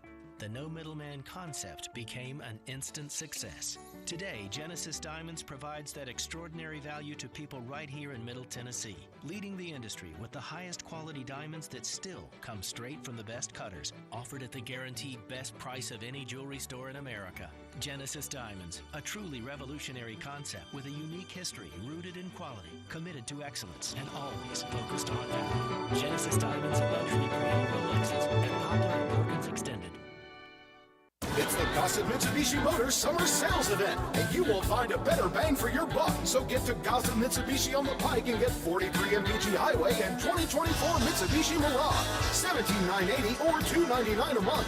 2024 Mitsubishi Outlander Sport, $26,530 or $379 a month. 2024 Mitsubishi Outlander Sport, we Gossett, $26,530 or $379 a month. And get vacation ready in 2024 Mitsubishi Outlander, $29,900 or $399 a month. Plus peace of mind with Mitsubishi's 10-year, 100,000-mile powertrain limited warranty. Gossett Mitsubishi, 1870 Covington Pike and 24/7 at memphismitsubishi.com. If you want it, we got it at Gossett Motor Cars. 500 military rebate, 500 loyalty, and 500 trade-in assist. Mirage, RHO 10843, MSRP 18480. Sport, RU1 11873, MSRP 28030. Outlander, RCO 63695, MSRP 314. Includes all rebates and incentives. PF 695. Excludes tax, title, and license. See dealer for complete details. Offer valid through end of the month with approved credit. Dealer stock only. You watch sports. You listen to sports. Now let's talk sports. Well, not anymore, because Sports 56 is opening the airwaves overnight. From 12 midnight till 6 a.m. for people like you to talk sports during your own 1-hour radio talk show on Sports After Dark. For 1 hour, tell us what's brewing in your mind regarding sports. Your favorite sports team, favorite player, discuss pre-games, post-games, all games. Let's talk. Rotation is required. Interested applicants must contact the podcast center at gmail.com or call 901-468-3097. That's the podcast center at gmail.com or 901-468-3097. Amateur and professional talk show hosts encouraged to apply. Required orientation is Saturday, July 20th, or you can take it online at your leisure at the podcast center, Memphis.com. Now back to Sports Time on Sports 56 and 98.5 FM. Here once again are Brett Norsworthy and Brian Davis. This is pretty cool, and we're just getting started, so. 5 seconds left in the game. Do you believe in miracles? Yes! Go crazy, folks! Go crazy! This is for all the biggest crunch time. You are looking live. In your life have you seen anything like that? Goodbye! Hello, Haskins. It's obviously crunch time. Hammer, nail, coffin. This baby is over. The double steak grilled cheese burrito, so good. Double the steak with nacho cheese sauce, seasoned rice, red strips, sour cream, and the 3-cheese blend wrapped inside a warm flour tortilla with even more 3-cheese blend grilled on the top. The double steak grilled cheese burrito, it hits the spot now at Taco Bell. And at Taco Bell, when they say they are feeding people's lives with unexpected good, they mean it. Bowl food you can't get anywhere else. Well, Brett, I learned a couple of quick things today, and they both have to do with basketball. I mentioned yesterday that Jonte Porter had tried to appeal to a judge to grant him permission to play in Greece. Well, that was quickly denied by the judge. Yeah. Shocker. Yeah, not a big surprise there, so he will not be going to Greece to play basketball. The other thing I learned today, Team USA, their third exhibition game, or friendly, as some people like to call them, they get another win over Serbia earlier today. I think Slovenia did not make it.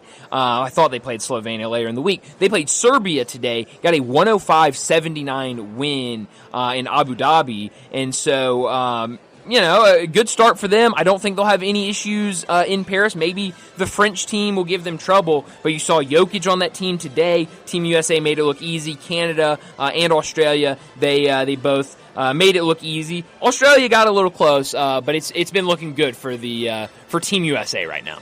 Soon as I get out of Dallas, I'm going to get ready for the Olympics. It's getting close. What I learned today, Mississippi State, they have a big-time head coach. Jeff Lebby will do them a great job.